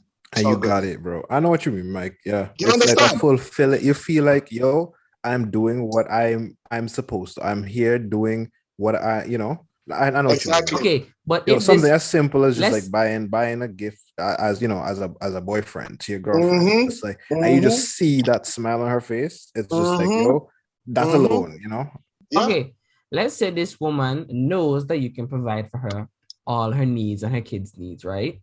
Yeah. And she realized anything. Your kids, my kids, her kids, your kids. Okay, all right. Right? And she knows y'all have a shared bank account that she like, yeah, if you need something, go use this. And then she says, all right, bet. And she keep doing everything she wants. And no, she's no longer asking you for these things. Do you still feel the same satisfaction? Because now you're useless. She's not saying, oh, I thank you that you're working and making this money to provide. Now I have such access to it.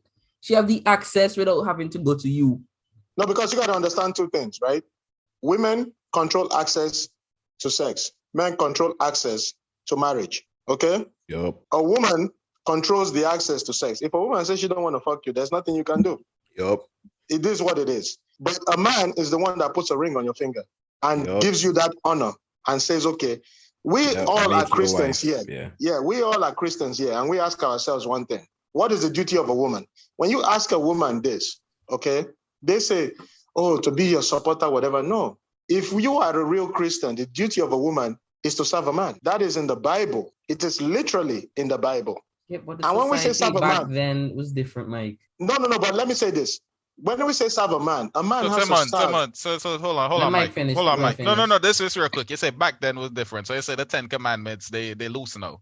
I can go kill somebody. Yeah, you can give him point blank shot in the head. You just said I was putting words in Mike's mouth. Timon, you literally just said that was back then for something relating to the Bible. So now I am asking you about the 10 Commandments.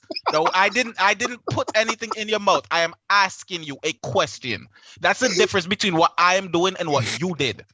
Is it? Hold on. I'm telling you, don't stick out that gym pump, man. It's nah. The pre-workout still buzzing, bro. Is that what's happening? That's what I want to know. I heard from Jaran.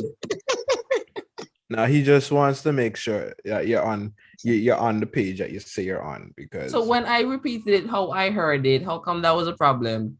But why you keep you didn't repeat it? You just accused him. You keep hearing it like a woman. Okay. Anyways, right? That's true, Mike. Timon, you keep listening to things like you're a woman. I'm on your side. Let's get some things started out real quick. Okay. I'm going to iterate this one more time. Okay. There isn't a female here, and I don't want to say it's just devil's advocate. I'm playing, but I'm asking the questions. We're joking. That you all no. I hear you. I hear you, Mike. I'm letting you all know because I am still confused as to how I said something. John brought a whole new thing outside of what I said because he wanted to make an example, and that's how he interpreted what I just said. Okay. No, Timon, don't get Listen. Come on, you're making this bigger than it is now. No, because there's 3 against 1. So no, that's not what's happening here. That's literally not what happened here. No, let him speak. Let him speak. I want to hear what you say. And I have one mouth. Listen with your ears, please.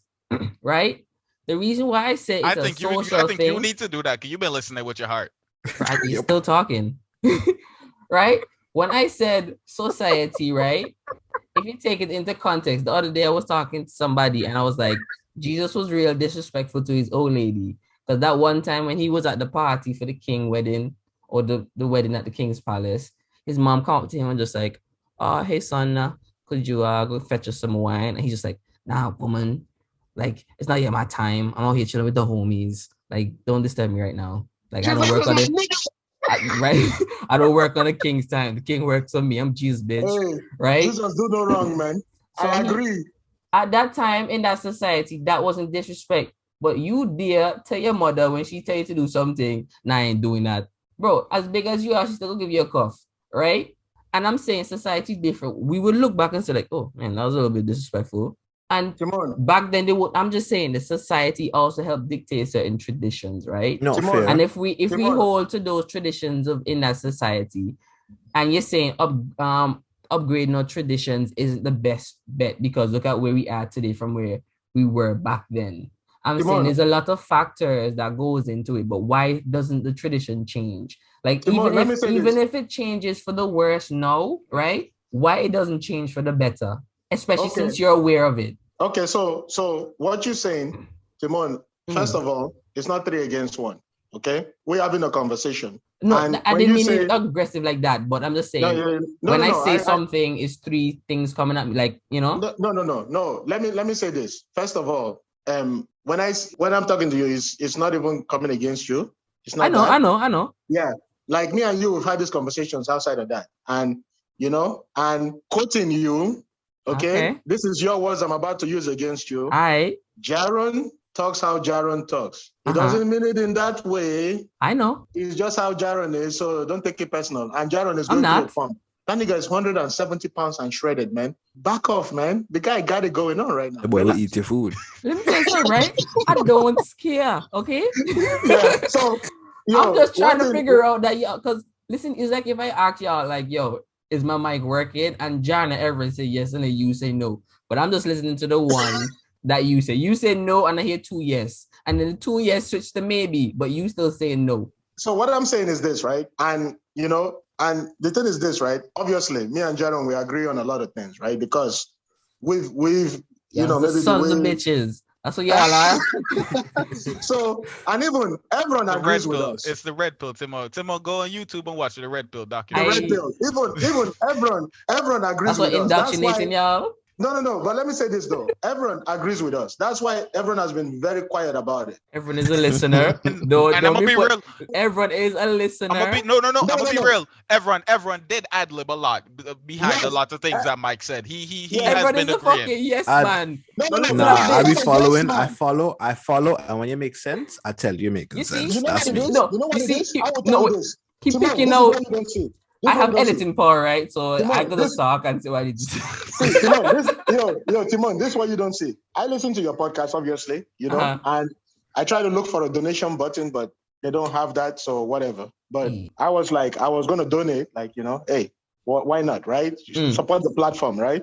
And when you guys talk about Evron, you say Evron travels a lot. He's doing a lot of things. The man travels around the world, so he meets a different kinds of female. So He's seen women around the world. He knows what is going on. He can see that shit. So when we're talking about this, the reason the nigga quiet is because he's like, shit, I never looked at it that way. This nigga got a point. This African boat throwing nigga, he's got something going on here, And the thing is, what I'm trying to say is this, Timon.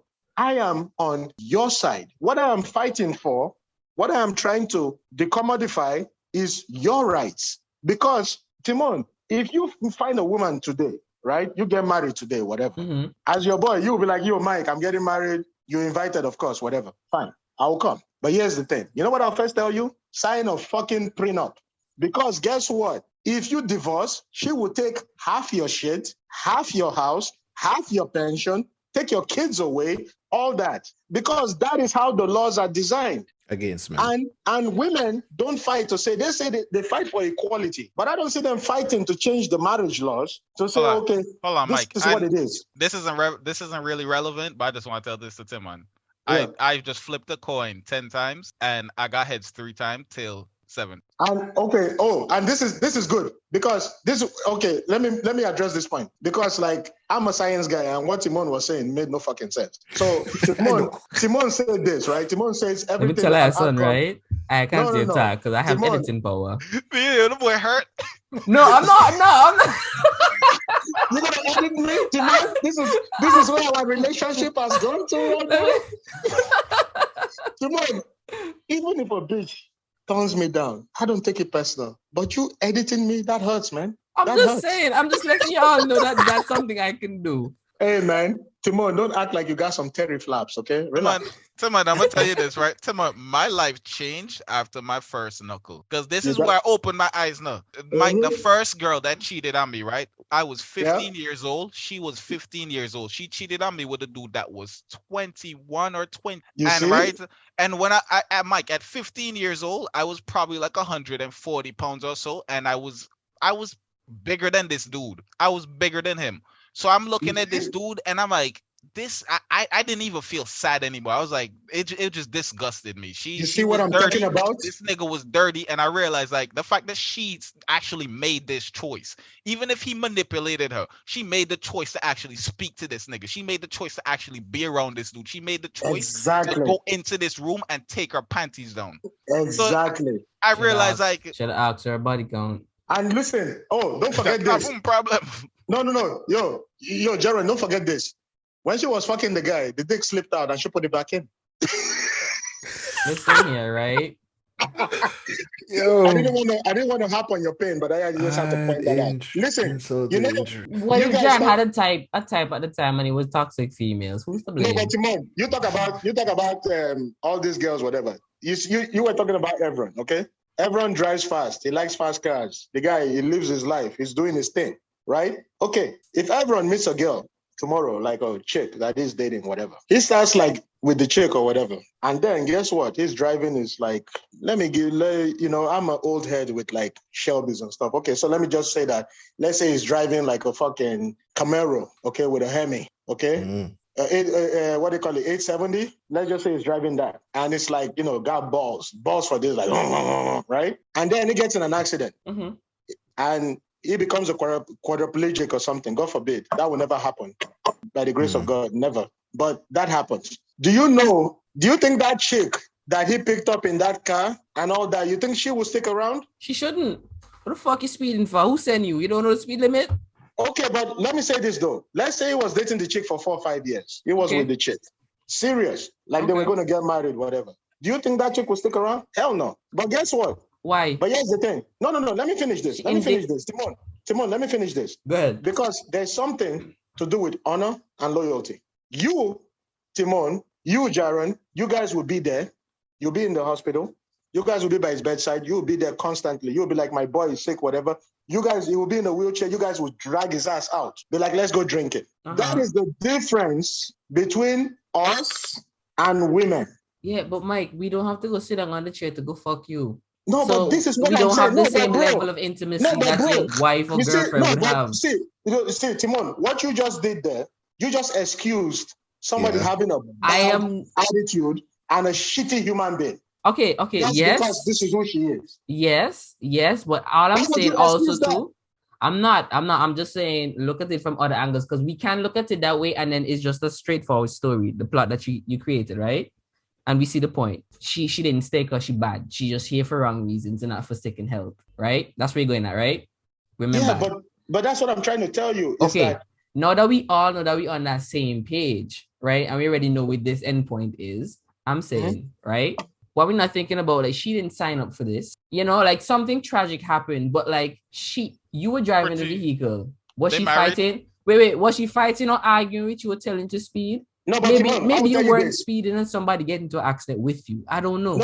No, but Timon, I will tell you this. If it was everyone's girl that he was seeing at that time, that shit happens. I guarantee you. He might not fuck her, or he might not be with her, but he will still make an effort to be around in some capacity to take care of her.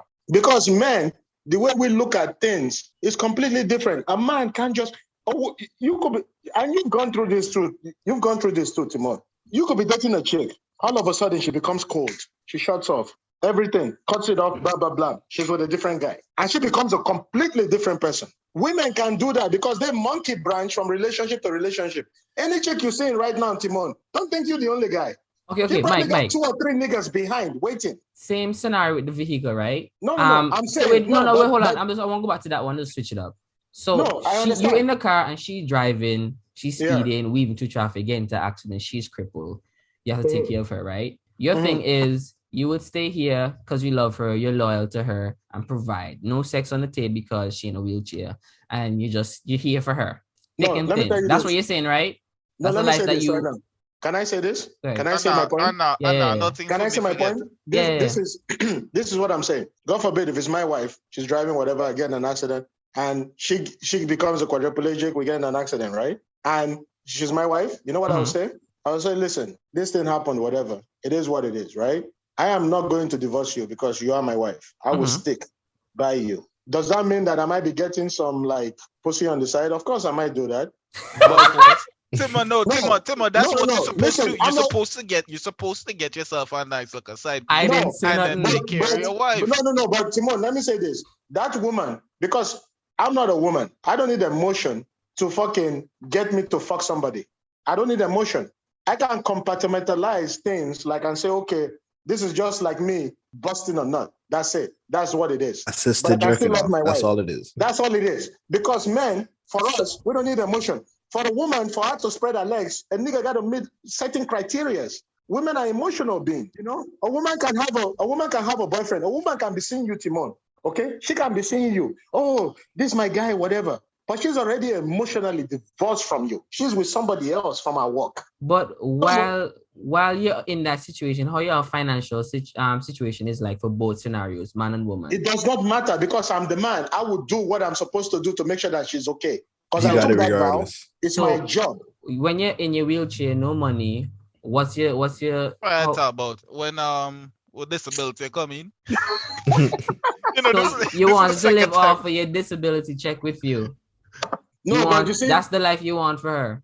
No, but you see, but Timon, this is what you're doing right here. I'm asking questions. When we started this conversation, we said this, right? No. Like, listen. When we started this conversation, what did I say? I said people look at marriage in the wrong way. Marriage is duty. It's why? Not. Are you a Christian? No, I'm asking a question, bro. Give me a definition, a reason. Honestly, I'm just asking why. Don't entertain Timon, because Timon, remember the last episode? Remember the last episode. There's a reason why you do everything. So I'm asking why. That's all I want to know. Timon think that love is a driving factor in marriage. After a while, you're going to grow to dislike this person. You're going to love them again, and you're going to stop again. It's really and truly your choice to get up and make this marriage work every day. That's a thought process from your experience. Cool. When I got married, my dad said to me, "Is like one thing you got to understand is this. That was about 2 years in my 37 years of marriage with your mother." That I hated that woman. I would have hit her with a hammer if I could. My dad told me that straight up. Okay? It's like that woman drive me fucking crazy. I go, why? He's like, because she was nuts. But guess what? I didn't know there was something called, what they call it? What's the thing? That women go the hot menopause. Menopause. Yeah. Yeah, he's like, I didn't know that there was something called menopause. But you know why I did not leave? Because she gave me 4 amazing sons. And she was a woman for 20-something years of our life. An amazing mother. And I knew something wasn't right. So I stuck. No, at that point, because you know what it is? And I said to him, I said, Dad, why didn't you leave? And he said to me, he's like, son, the most important thing you got to understand about marriage is like you took a vow with God. And marriage is not about love. Yes, you love the person when you meet them. Marriage is duty. That is what the number one thing is duty. It's like, your mother, I respect that woman because she's a good woman. And I stuck it out because that's what it is. And guess what? Found out it was menopause. She took one the different therapies, whatever, and now she's fine. And they're fucking 60-something and they're still having sex till today. It's disgusting to me, but they're still doing it. You understand? What your dad be eating? It sounds like his diet real nice. Check. And the boy drink barber root. Because my dad doesn't eat meat. He eats only fish and Another thing with my dad is that he does not eat KFC or anything. He will eat Caribbean food, like curry goat and all that. He will eat that. Cook food, no fast food, processed stuff. Yeah, he would never eat like KFC. He wouldn't touch it. McDonald's, whatever. He's not eating McDonald's in like 15 years. I respect he won't touch that. Yeah. But I cut all of this fast food out cold turkey, and I haven't had any cravings or anything. It literally don't bother me, so I'm happy about that. That I wasn't really addicted to. No, but Jaron, remember I was telling you when I eat like if I eat like Burger King or something, I feel like shit. But and that's why I stopped eating all that fast food. But if I eat like food from like jerk chicken, Caribbean food, like rice and peas, whatever, I feel good. I can still run around. I feel light on my feet.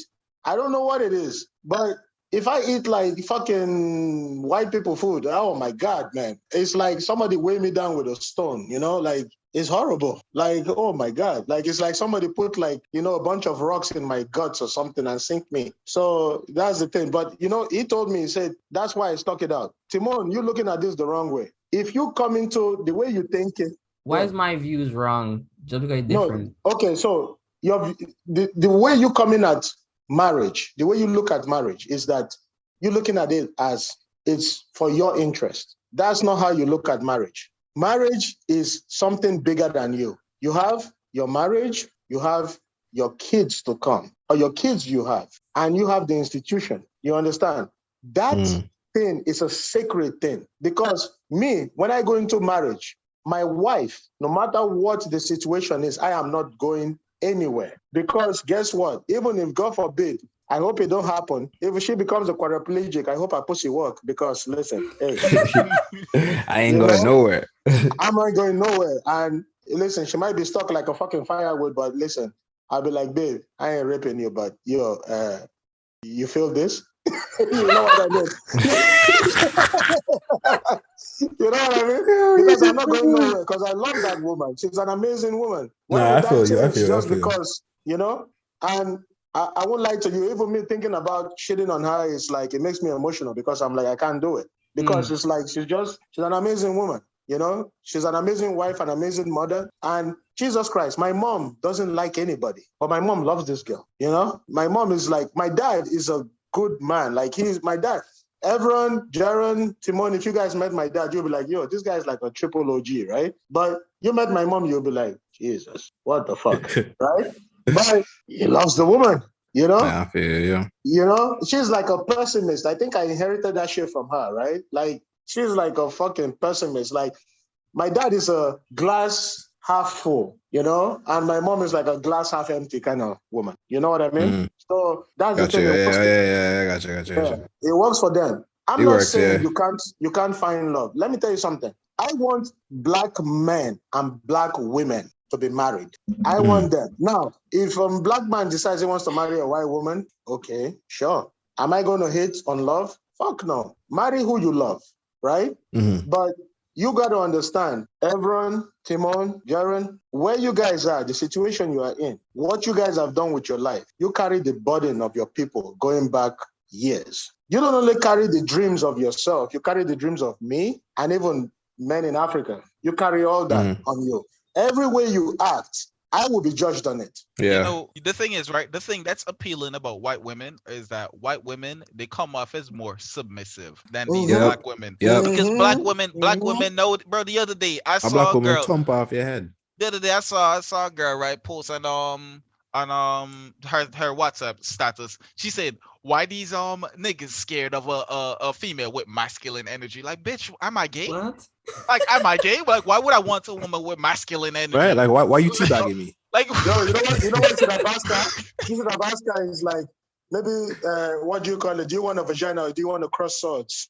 Like, you know what I'm saying? So I was like, this don't even make no sense. I was like, yo, just delete this. Like, yo, I didn't even want to tell you why this is wrong. And that's what I'm saying. Like, if Timon goes out there and Timon goes to the market and he asks a goddamn fool, if I go to that same market, they're gonna look at you like, he gonna act a fool too? Because of what Timon did. Yeah. So that's why I say to guys like you, because let's not kid ourselves. 4 of us on this podcast right now having this conversation. We are successful, man. We're doing well with our respective careers. We're doing well with the stock market. Shout out to Timon. And, we're doing well. Jaron, you're getting in shape, you're doing all this, you're making money, everybody making money. Everyone, you're the traveler. But here's the thing, we are an anomaly. You got to understand that. 4 of us being here right now, we're breaking what is like a statistic right now, right? We're breaking a statistic, but a study shows that we can do this. And we're all here, 4 of us, and we're having this conversation. So we owe it to our race to do better. You know what I love? mean? Hold on, Mike. I just want to say this. I said this a lot. Shout out to Timon. Timon, my fucking brother. I love this nigga, Timon. If it wasn't for Timon, I would still be in a bad situation. I met Timon, and Timon showed me that there was more to life than to just sit down and to be thuggish and have like, a reputation. He showed me that me as a character, actually, I'm a valued person. So I don't need to just be like, a reputation, something that people can remember. Yes, a fucking statistic. So, I opened my eyes because of this nigga Timmer, but it looked like Timmer need to open his eyes now. Hi. Pressure. Timon really does. You know what I would say this, right? I met Timon in 2017. Was it 2017? Probably from 2017. The first workplace, right? Yeah, he told me about you. I met Timon in 2017, and I started talking to him. At first, it was like, whoa, what the fuck, right? And the thing is this, right? Because when I started, I was, I was a boxer when I first that was what I wanted to do. That was like I love boxing, right? So my dad, my grandfather was he fought in the British Army in World War II, right? And when he died, the only thing he left my dad was a Rolex Submariner, right? Ooh. Because back then in the British Army, they used to give when you sign up, because back then in 1943, whatever, like a Rolex Submariner was like $200. You understand, right? It wasn't significant. Yeah. Wow. Yeah. How come I don't have a Rolex? It was, but like, yeah. Yeah. Now Rolex is I wish I had like some shit like that passed on in my family. This is something I really want to do for my generations to come. Like I want to have like family heirlooms to pass down to them. Because this is like that's mostly white people shit, bro. Like, we've been failing as black people, man. Yeah, and it's crazy because it's like 15, so he got my dad's like collecting of watches. That's why I got into collecting watches too, like automatic watches and all that, right? And I collected, and Timon knows I have a love for horology, right? Like, when I got married, my wife got me like a Rolex Yachtmaster for my wedding gift, right? The thing is this, right? Like, when you look at the path of us as black people, we have to start doing better. The way we have to hold ourselves accountable in a lot of things. You understand? We got to hold ourselves accountable in a lot of things. And what I am trying to do is like, I'm not trying to shit on anybody. I am not gay. I love pussy. Yeah, Nathania. Okay. This guy knows where I was going with that already. Yeah. All I got to say is this, Nathania, I love you. And I wish your boyfriend the best. But listen, all I gotta say to her is no, Batman. Okay. Anyways, but I love my sister. I don't have a problem with her. She's gonna say what she's gonna say. I'm gay, sure. Let me be gay. It's all good. As long as you hear the word I'm trying to say, right? And everyone, Timon, Jaron, you guys, what we're trying to do here is this, right? Timon is saying that it's 4 of us shitting on women. Listen, what we're trying to do is have a conversation for men, okay? We want men to be better. We want men to do better. We want men to be the best versions of themselves. And 4 of us are a testament to that. Now, not gonna lie to you, I only care about my circle now. Huh? I'm not gonna lie to you, but I only care about my circle. If my circle of friends doing well in life, that's who I'm trying to help climb the ladder. That's what I'm saying. Like, so, we right now are a testament to black men doing better. You understand? So What I'm trying to say is that we have to do better to what we are. And Timon, listen, I'm on your side. I don't take it, what you're trying to say, whatever. But one thing you got to understand is this. The media pushes a feminist agenda. Everything you look at in the media, you look at Kings and Queens, you look at a show like, what's the name? Everybody Loves Raymond. Everybody Loves Chris. The dad is an idiot. The mom is the smart one. This one is the dad is an idiot. The mom is the smart one. Yeah. In real life, it's not like that. Women can be fucking, like, you hear a woman say on popular TV, oh, you gotta take care of me. If a nigga can't pay my bills, then why is he getting pussy? Why the fuck I gotta pay your bills and be a grown-up adult just for me to ask access to you as a woman for us to have a relationship? Why I have to do that? And the thing is that these women, they keep feeding them this, a steady bullshit sandwich, and the women that eat it the most. And Timon, I sent you a statistic from Government of Canada, okay? I sent you that thing that came from the census, Canadian census. I sent it to you so that you see what is the race of women that are married at the lowest. Black women, they're the ones that eat this shit constantly. White women, Asian women, Spanish women, they marry at a higher level. So when I'm talking about this and you trying to say all this, what you are saying does not work. We have to hold the mirror to ourselves and look at ourselves, and we have to do better.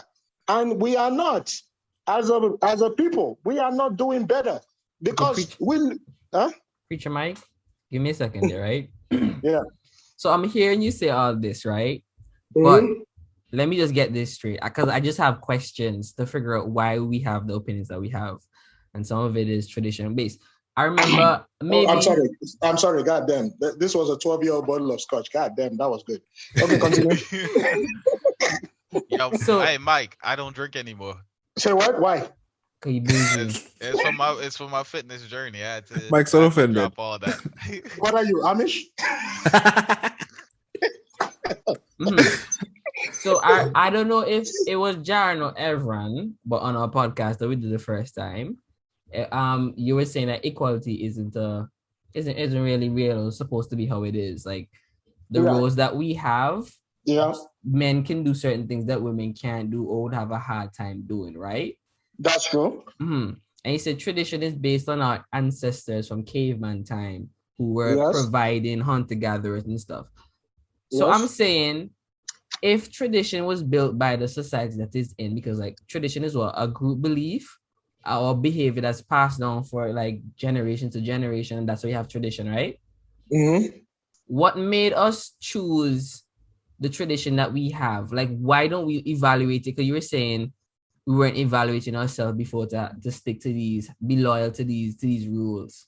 And I just want to know, if equality wasn't the thing back in the day and we followed tradition, we can't expect it to still work in a day where we're trying to have like equality. And when I say equality, right, I'm not doing it as from like a feminine point of view. I mean, like, if we're in a society where the men hunt and the women gather, why is it so difficult to let the women sometimes go hunt some rabbits by setting traps, and then the men go pick some corn one day?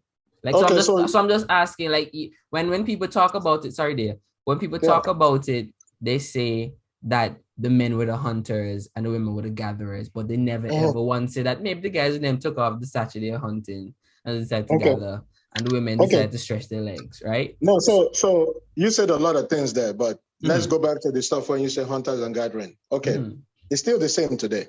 Okay, a majority of men build, women moving. Okay, so if you look at it, a majority of the situations is that the man buys his house, has his house, whatever, meets a woman, they fall in love, they start fucking, she gets pregnant, she moves in. They're in the house together, the house he bought. A majority of the time, that's how it goes. So, isn't that something that a guy would come and say, all right, boom, we're in a relationship, and then try to take over the roles and then put himself in a position to provide those things? But this is what I'm saying. Men have always been okay with that situation. And females because too. Because here's the thing. When you were growing up, your dad said to you, oh, you have to be a man. Nope. Men have to do this, men do this, men do that, right? Men have always grown up and known this, that you have to succeed in what you do. You have to become a better version of yourself. You have to do all this. Men have always gone through this. This is what we are taught. This is what they brought us up saying. Men have been stuck in the traditional role, which brings me back to this, what we were trying to talk about earlier. But women, it shifts. Some change. There's some shift. Yeah. Because you say that you want a man to open the door for you. But let me say this. No. But that's what I'm saying. Because we're not playing. See, this is okay. So you're conflating two things right here, Timon. You're conflating two things. You're saying it's not right to change because look at where we are today. No, he's not saying that. He's saying that's just what it is and what it's always been. That is what it is. Listen, I don't argue the roles men and women play. I don't argue that. Mm-hmm. What I'm saying is that one sex is sticking to it, another sex is making it fluid. Okay? A man, Jaron goes to the gym, he loses weight. He has to get a six-pack. He has to be in shape. He has to be 6 feet tall. He has to do all that. Okay? I don't know what you guys hide. I know, Timon, you're like, what, 5'10", 5'11"? You're a tall guy, right? You've met me. I'm 5'8", right? Technically, I'm a majority of all the men. I don't know what the heights of all you guys are. Everyone, how tall are you? I'm like 5'11". Okay, you're 5'11". Jaron, you were 6 feet? 6'1". Timon, you were 5'11", right? Timon's probably like 6, because 6 feet. Yeah. Okay. See, I'm 5'8". I'm a majority of what the height of men are. You understand? That is the average height of men around the world, 5'8". You understand? So if I go into the dating market, and I'm not complaining about this, it is what it is. If I go into the dating market, I have to bring other things to the table to show that I can show better. Now, what do I bring to the table? I mean, Timon ain't gay, but if you ask him, is he an ugly guy? He will say no. I'm not ugly. Like I'm a decent looking guy. I bring that, but then I also have to be in shape. I also have to have my credit well. I have to have a good car. Okay, I bought a nice car. I switched my car because Timon, he knows I was doing business. I bought a van to be packing things to ship to Nigeria. And then when my wife came, before she came, I bought a QX50, an Infinity. She came, I gave her the car because she had the baby. So I had to stick to the van, you know? So it's my role. I accept that. That is what I have to do as a man. What I am, the premise I am putting to you guys as the jury, okay? Let's say I'm a lawyer and I'm arguing to the jury. Everyone, Timon, Darren, they're the jury. I put this to you as the jury.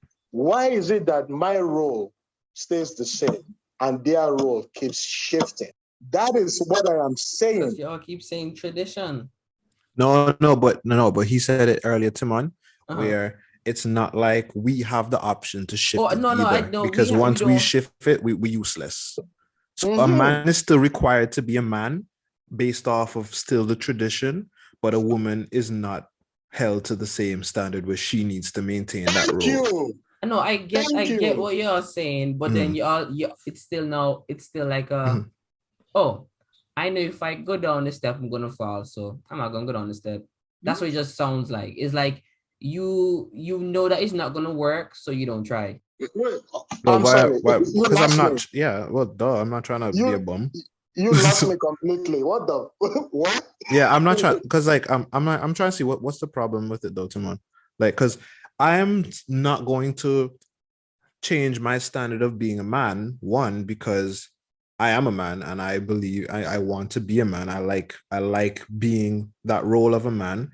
But two, also, if I was in a position where maybe I didn't like all those things about being a man and I wanted to change, the traditional role, it would be a problem. That's what I mean. When you're pulling from that area, right? You're saying this is what it means to be a man. So to diverge from this would make me less of. No, not to me though. Because I would still be a man. But then you're just saying the things that you do make you useful, and then that therefore makes you a man. Because we're talking. But in this whole scenario, it's about how you stand within society. You check. It's not about how I feel, whether I change my role, and it's not about my feelings at all. It's literally it's a problem within society. For me, if I do this, everybody gonna look at me crazy. And I'm gonna be crazy in this, even though I may feel comfortable with it. So I have a choice, yes, either to choose to be different and live with the hardship of being different, or stick to the norm, which is probably what I'm going to do. And the thing is that what Timon isn't getting is that I am not arguing that.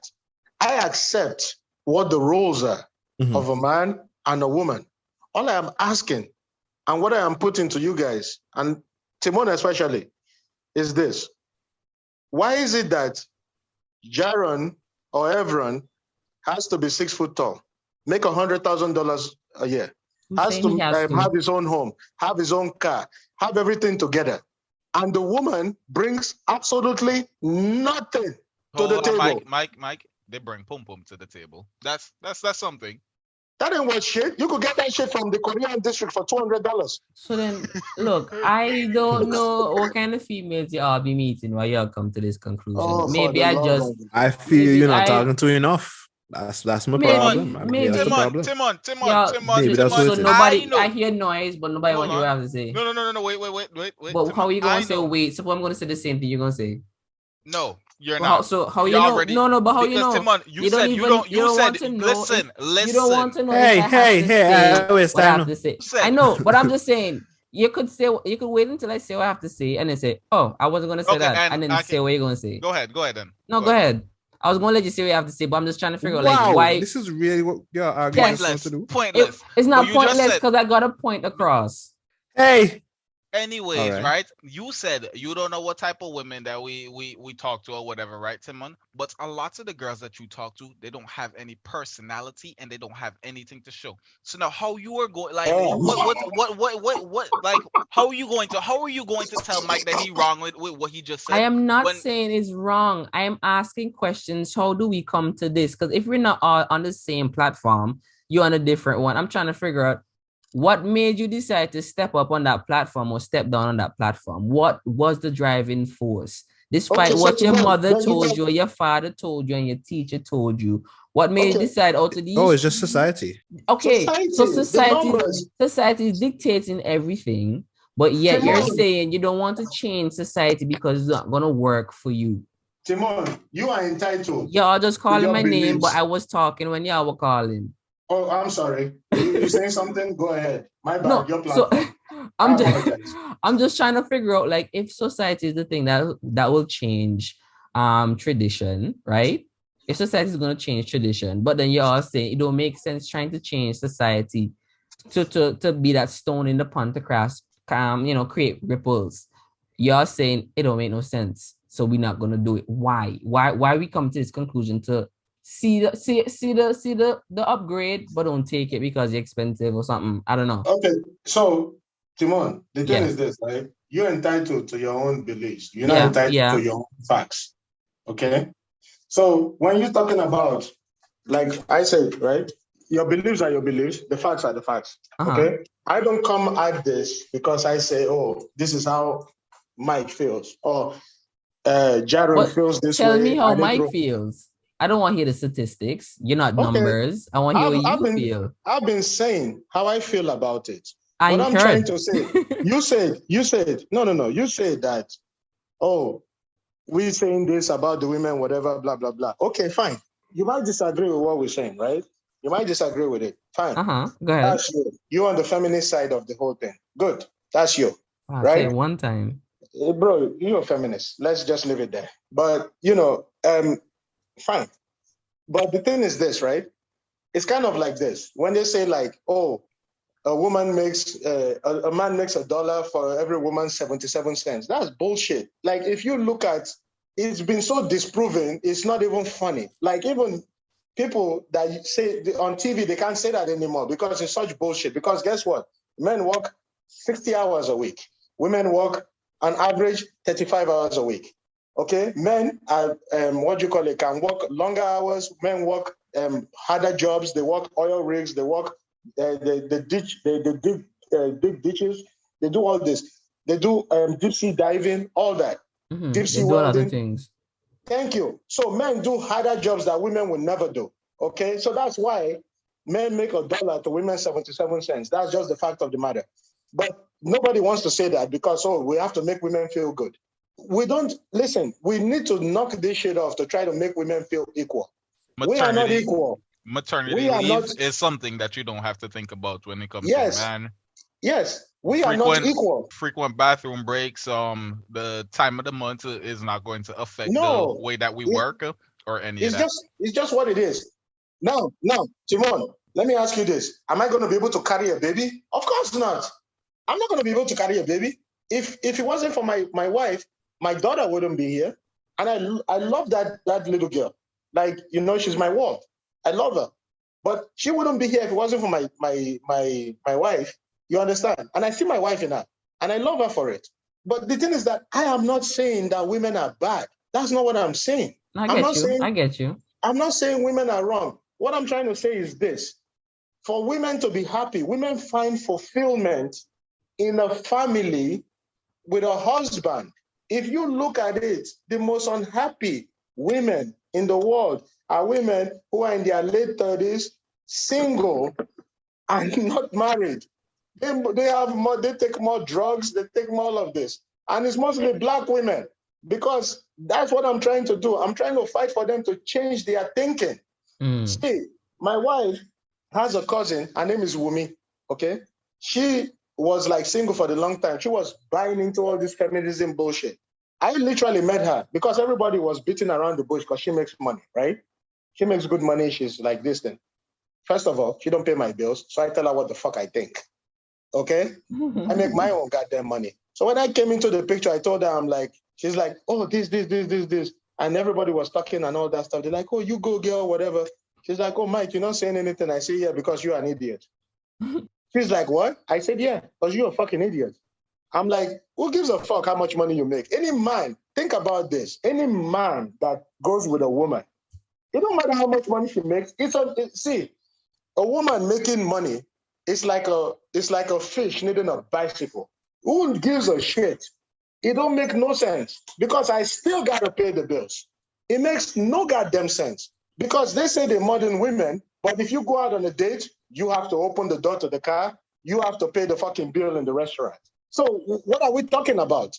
Well, if you find a woman that did all those things for you. You see, this is what you do. I'm asking a question. No, bro. Listen, I really gotta call you out on this. Partners, this is what you do. Listen to me, Mike. It's like you said, you throw a stone, we know it's going to fall into the water. So if I ask, what happened if the stone skip on the water 5 times? What's wrong with me asking? We already know that when you throw the stone, it's going to sink. I'm just asking, what if? Or what happens? I could pull out my gun. Where's the end button? And I could fuck it. I don't have a gun, but I'm saying. You could pull out a gun. I go to the range, right? Like in Vegas, I went to the range, you know. But you pull out a gun. And I could cock that gun and shoot it, like try to pull the trigger. And there's a chance that it might jam and I might not shoot. It happens. Yeah. Is that the norm? No. You keep harping on the possibility of things. That is why I told you that there's a difference. What's wrong? Okay, Timon. Okay, you were talking a bunch of science and mathematics. Let's get into it because you were I'm just asking what's wrong with thinking that way. I'll ask you those questions. Okay, because you know why? When it comes to the world, okay, we believe in gravity. We believe in Newton's law. We believe in the conservation of mass. Not the people who believe in the flat earths. Say what? Not the flat earthers. They believe in a different science. Okay, all right. Wow. Okay. I don't even. You believe this? You believe in flat earth? No, I'm just saying they have to believe in a different science. If you believe in flat earth, I don't even think there's a conversation to be had yet.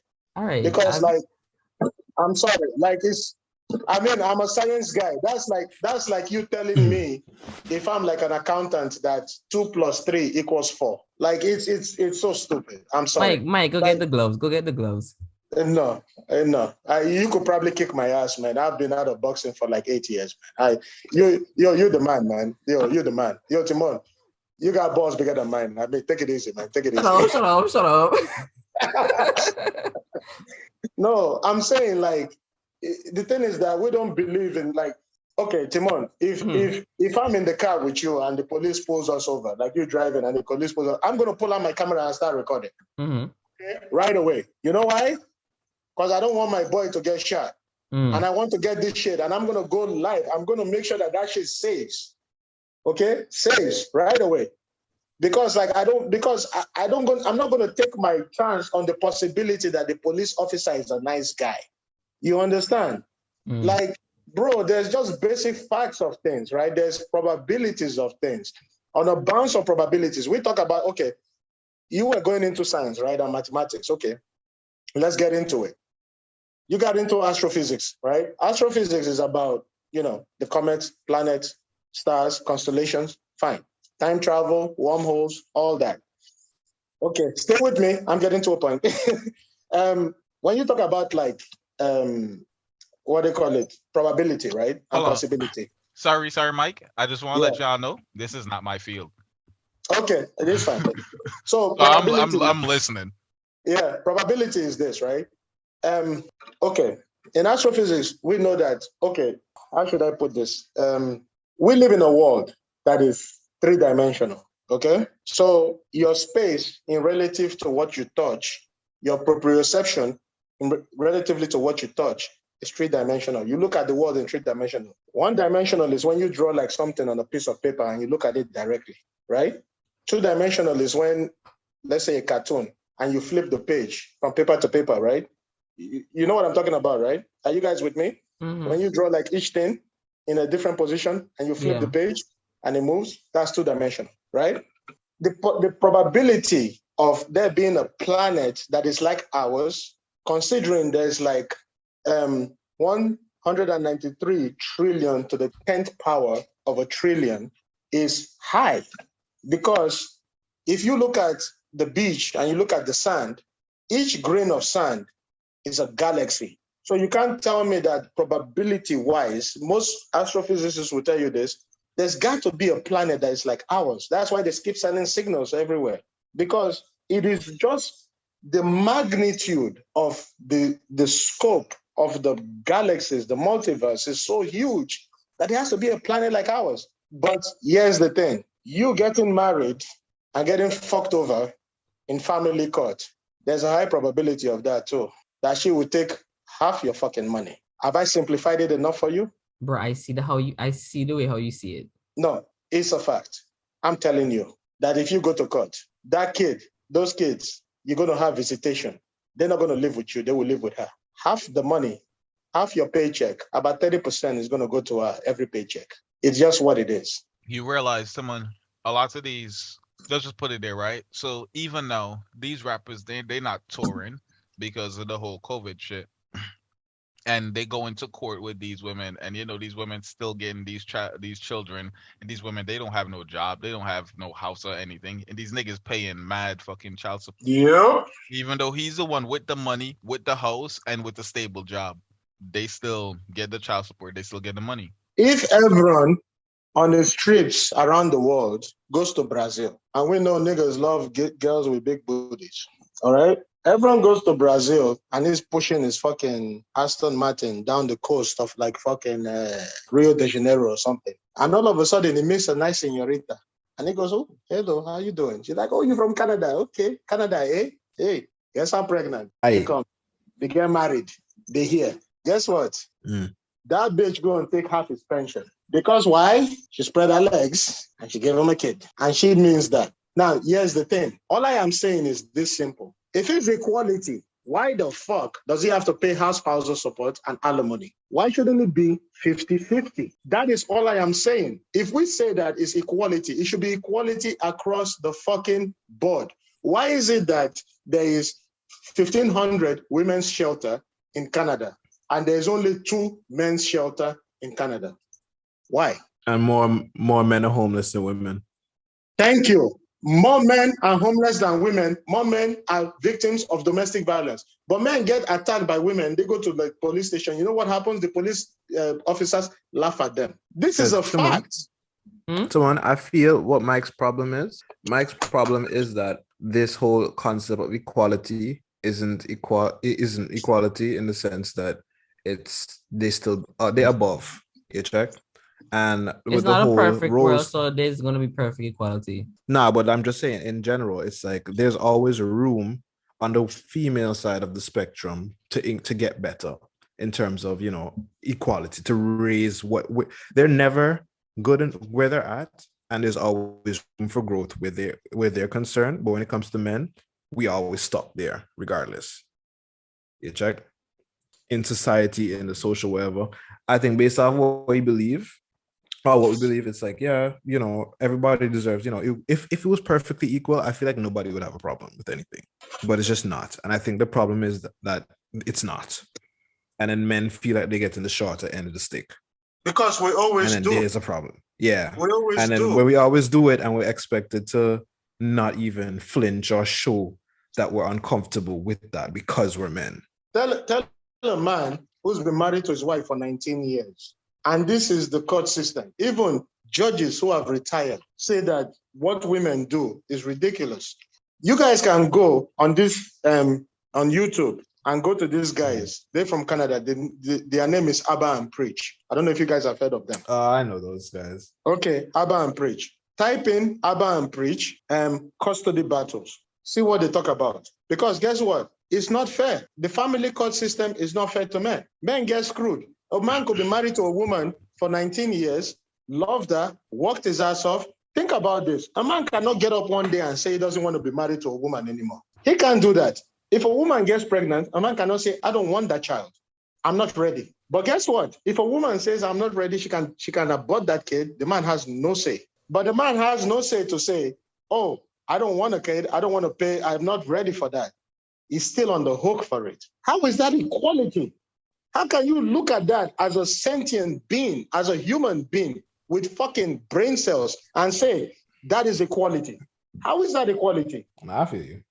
Yeah. Jesus, man. Come on, like for God's sake, open your mind and just look at it. When you were saying earlier about marriage and we're not supposed to be selfish with our wants, and we're supposed to stick to the traditional way of roles, right? And you're saying that we're touching roles too much. My thing is, when y'all agreed to be one, if I had 0 and you had 10, we joined us. Even if she brought nothing to the table, you agreed, and the loyalty that you want her to give to you, you won't give to her. All that goes out the window because now y'all the one. Y'all agreed to give half of her nothing to you and half of your 10 to her. So why is that a problem? Even if she stay with you for a week and divorce and take half of your shit. See, let me say this. Timon, if she broke the vows, oh my God. she broke the vows. Listen. Why should I still give her half? Listen, you ready? I didn't say nothing. I've been listening to you. Okay. So I'm saying, right, in this situation, y'all already agreed this is what it is, right? And let's say Mike was saying earlier that women are the ones that really sign the divorce papers, right? That's what you're saying. I'm not saying it. The statistics prove it. You can Google it. You can based on what you read on the statistics. You can go to Government of Canada website. No, you can go to Government of Canada website and you can look at it yourself. I know, it's not me. You brought information here, so I just wanted to clear up what you brought. What? Brought information. If you so Timon, carry on. If you file for divorce, it shows it. Okay. Right? So you're saying files, but I've heard of situations where the men bring to the table and the woman kept it for a minute. He's just like, you can leave anytime, but then they still complain when they leave. It's like if they cannot. Okay, I know it doesn't happen to all the women out there because that's not what I'm saying. Clearly, the stats there, not every man being maniacal or manipulative like that, right? I know that, but I'm just saying, despite who doing what first, who said let's done this or who said let's continue this, we both came to a decision. And even if you didn't believe that it was a possibility for some reason, because I guess they had more faith in the system than her, it's always still a possibility. And I'm saying when they leave, if it was her decision or your decision, it's a 50-50 because you already came into. It's like if you have a check and it bounced, you already said you're gonna do this, but then shit happened. You still have to pay the fines afterwards. Okay. So what you're saying, I agree with it. 50-50. That's fine. But if you look at the court system, possession of the kids, custody of the children goes to the mother 98% of the time. Even 99.9% of the time it goes to the mother. The dad has to get visitation for his own child. How is that fair? If we say no, the dad the dads in the court system, even, dude, it's easy. You can look at judges who have retired from like judicial court, from family court and all that. They say it's skewed against men, okay? Because if you divorce, when the divorce happens, whatever, like, listen, if a guy cheats on his woman, okay, and this happens, let's look at ourselves. It does happen, right? If a guy cheats on his woman and he's a fucking piece of shit, treats her, or he hits his woman and he's like abusive and slaps her around, oh yeah, she should take him for everything. Hell, she should send his ass to jail. One thing I don't condone is any man hitting a woman. In that sense, if you're an abusive man, okay, and you like abuse her, punch her, use her as a punching bag, of course you should go to jail. None of us are sitting here and saying that, oh, that's okay. No. But the thing is that is an extreme. A majority of the men, a majority of us live in the middle. And that's what I keep saying to you, Timon.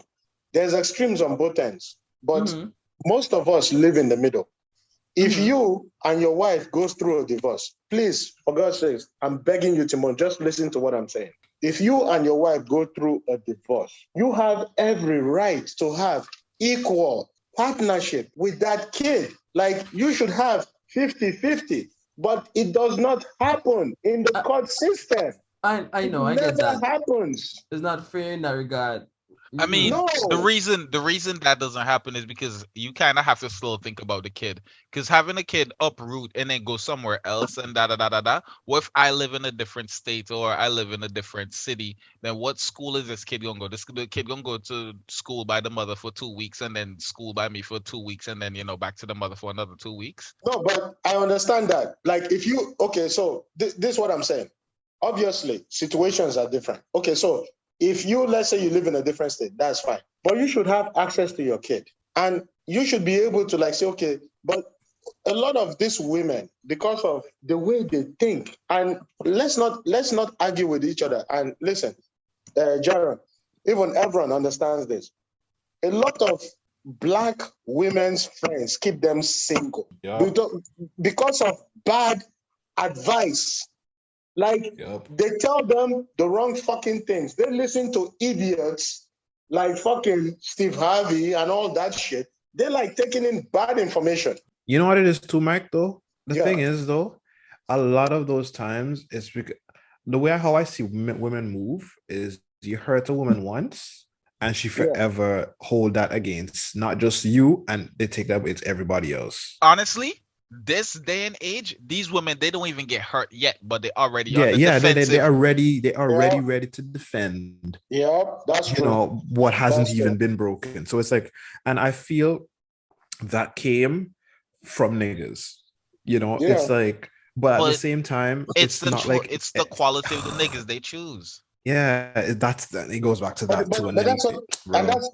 That's what brings me, and that's where we're trying to get Timon. And everyone, what you're saying, I understand, but that's why we're trying to get Timon to look at it this way. The guys that these women are dealing with, they deal with the same guys over and over and over, because these are the kind of guys that are popularized in the media as, oh, this is the alpha male, this is the dude, this is the man, this is the gangster. But instead of them to look for a guy who's like, it just done so, bro. Bro, I know some intelligent ass women, some intelligent, independent, would make great wives in the sense, they're capable, they can do everything and more. Like, nothing wrong with these women except their taste in men. Exactly. Because another part of it is they think that it's their duty to actually support men, and because they think it's their duty to support men, they find broken men. They find men that aren't men. Or they find men that aren't men, and they try to build life. Yes, it doesn't work like that. Man needs them to be in the sense. I'm like, meet someone that you can make your best friend and wife that person. No, but you see, the thing is this, right? The guy that you could make your best friend, he ain't sexy enough. He's not tall enough. He's not in the best shape. He's not this, he's not that. Then that's her loss. Yeah, but you see, I'm 5'8". My wife is 5'6". For a girl, she's pretty tall. You understand? But when I went up to her, I spoke to her. The thing is this, right? When I was in high school, I took L's. I went to chicks like, hey, this girl, whatever. And guess what?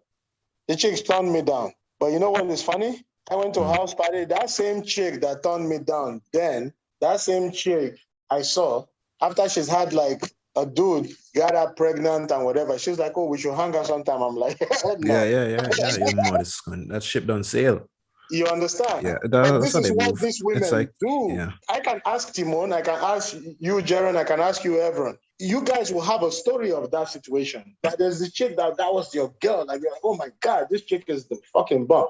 But she was chasing a fucking dead bag. That's what the thing I'm trying to tell Timon is that stop making excuses for them. That's her choice. Fucking broken compass. They don't know how to pick. And the problem is the media keeps telling them, oh, you go, girl. He's not ready for you. You don't need a real woman. Blah, blah, blah. That is a stupid thing. And it's like, oh, I made a mistake. Oh, but I'm learning. Who the fuck?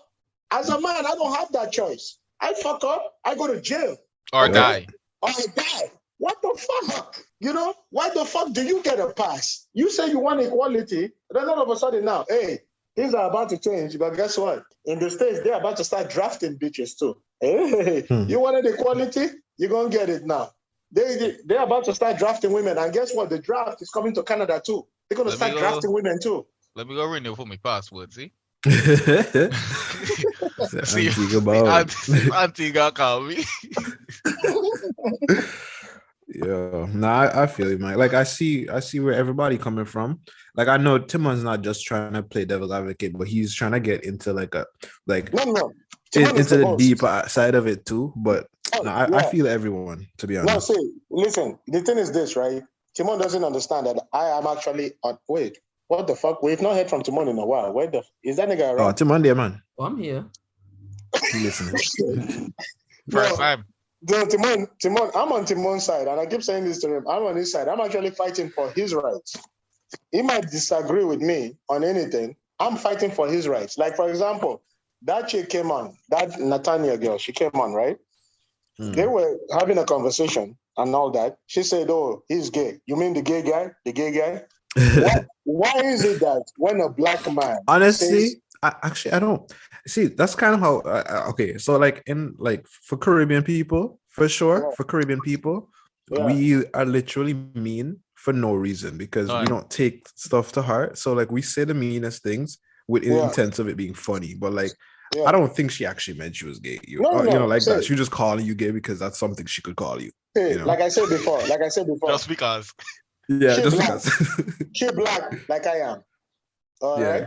That if I don't want to say this because this might come off as horrible, but I'm gonna say it anyways. Who gives a fuck? We're on the platform. Let's get some more followers going. All right. Here's the thing, Timon. Let it never be said that I never did some shit for you, man. But anyways, listen. She's a black woman like I am. If there was Timon might edit this out. I don't give a fuck. So let him do what he got to do. If there was a black woman and a white woman, of course I'm going to save the black woman. It's not a hash thing. It's just what it is. You understand? And I'm pretty honestly, I might save the white woman because she can say thank you. Last time, bro. It really is that simple. Dog, bro, I've held doors for I like to hold doors for people, right? And I hold the door for a black woman. And she looked for me and she go on a type. I was like, bitch, I honestly could have just held this door and just kept you outside this door. What was you gonna say? Thank you, sir. This is a savage. I feel that. The thing is, that came from Jaron's soul, you know. I know that Jaron, you dream about that answer. That body will keep you up at night. I gotta set my own precedent, man. You know what I mean? And you know what I'm trying to say to Timon is like, you know, like, and the thing is that what I try to say to him, I said to Timon, I said, listen, you gotta ask yourself one thing: do you want equality of opportunity or equality of outcome? That is a simple question you got to ask yourself. Equality, I say to myself, I want equality of opportunity. I want, if Timon, Jaron, Evron go to they want to be a firefighter, I want them to have equal opportunity to get that job. Not be treated differently. Yeah, fair. I don't want them to say, oh, we got two white guys, two black guys. Okay, we gotta have a woman now. Mm-hmm. No, I don't fucking want that. Like, okay. I feel like, we don't want. You can't hire you because we have too many men and we need to diversify, so we need a woman. Thank you. So you can't. I feel you. Yeah. You know, and that's the thing. And I said to them, and I even said to Timon, I don't know if Timon actually did this. If he checked Survivor Series, Island 1, Island 2, and he could actually check Bear Grylls. You guys know Bear Grylls, right? Yeah. Bear Grylls, men versus women. Check that out too. You're gonna be shocked. The women almost died too. That's a situation. It's the fact that this is always funny every time I hear it. Bro, I want to say it because it's like people don't get it. And then I will give you another one because Timon gonna be like, okay, well, you can't say that. Okay, let me give you another one. British SAS training, men versus women. The men beat the shit out of the women. And you know what the instructors say to the women? Do you think the terrorists give a fuck if you're a woman? You think the terrorists gonna be like, oh, I shouldn't pull that trigger because that's a woman. Oh my God. Oh, I can't shoot her, she got boobs. It will shoot you dead. Let's not stop thinking logically and start thinking like, okay, you know what? It is what it is. Men are good in some things, women are good in some things. Listen, men need women, okay? Women need men. That is a fact of the matter. I feel like, yes, men need women, but men should not be with women until a man knows his path. Because, of course. Mike, we agree. I love Erica here, right? But like I had to take a step back from this relationship because this relationship was distracting me from my goals. See? But you know, I need to lose a pound. Don't talk to me. I really gotta ask Timon this. Timon, do you understand what I'm trying to say here? Like, do you see what I'm trying to say? Bro, I asked a question and y'all think I'm not understanding. And I'm doing what everyone's doing to let y'all know that I understand. I understand what y'all are saying. I never said I didn't. I see where y'all are coming from. Never said I didn't. Do you agree? I'm not going to agree with everything, but I agree with the majority of what you're saying. Because I know where it's coming from, what you mean. Stop saying where I'm coming from. Where are you coming from? Do you see what I'm saying? Do you understand what I'm saying? I've been asking questions so we can figure out where we all coming from. Okay, I'm sorry. Okay, I'm sorry. Please ask your questions. Like I've been trying to listen. There's no questions here to ask because I'm clearly asking a question doesn't get me anywhere. So I'm listening. Okay, Timon, I'm sorry. There's nothing to say. There's nothing to say sorry for. I've been trying to listen to it. Like I didn't cut you off. I've been trying to listen. Please tell me where do you disagree with me? Let me just know. Tell me what is it I'm saying that you don't agree with? You see, you can't put me on spot like that because I don't remember. But it's not like if I'm saying it's like you're throwing sand in a calendar and you're straining out the water. There's things that I agree with, and there's some things that just throwing sand in a calendar, drain of water. What? Why does it have to be a saying? It's a visual. You throw some sand in a strainer then instead of a calendar. I don't know, it matters. Okay, yeah. No. And this everything that you're saying, some of the stuff I'm like, okay, I'm agreeing with, and others I'm not. But I can't really pinpoint the things that I don't agree with because they're few in the numbers. But it's not everything I'm going to agree with that you're saying. Okay, so let me ask you this. Do you believe that when you go through family court, do you believe that men and women should have equality to the kids? Yeah. Okay. Do you believe that when... hold on. But how do you get equality that way when you all are separated? Because the kids can't live in between both y'all. Nonsense. No. Do you believe that if I want to see my child when I'm off, like when I'm not working, because I have to pay money for child support, so when I'm not working and I want to see my kid, do you believe that I should have that access to see my kid? So before you say what I believe or don't believe in, right? Yeah. What's the whole situation like in this scenario in terms of who has this is not a scenario. This is real life. It's like niggas can't see their kids unless mama say you can. Yeah, I know that's a reality. A lot of the situations is that men have to pay child support. If we're gonna think about one certain scenario, we can't ignore the others, even if one happened the most, right? So I'm just saying, paint a scenario where I have certain facts where I can give you an Timon, opinion. Here's the thing. The majority of times, what men have said. And this is why even in Canadian court, it's been changing now in the last 10 years, that judges look at women and say, okay, she's not a fucking saint. They look at everything critically now. So because of the feminist movement has pushed it so bad that in courts now, there's a backlash I don't know how it is going in America. Maybe Jaron can be able to say more, but everyone knows what I'm talking about, right? If you look at it now, there's a lot of, I have friends who pay child support, right? And there's a backlash. What situation was 10 years ago is different from now. So women can't just claim shit right now and it goes. Now the court is like, no, fuck that. They like looking critically at everything now. You understand what I mean? So what I'm saying is this, right? Do you think a man, because he has to work to pay child support, right? To make sure that the kid is okay. So he has to work hours, like hours and hours. He has to work 60, 70, 80 hours. When he has his off day, do you think he should have access to that child? Yeah. You have to think about that.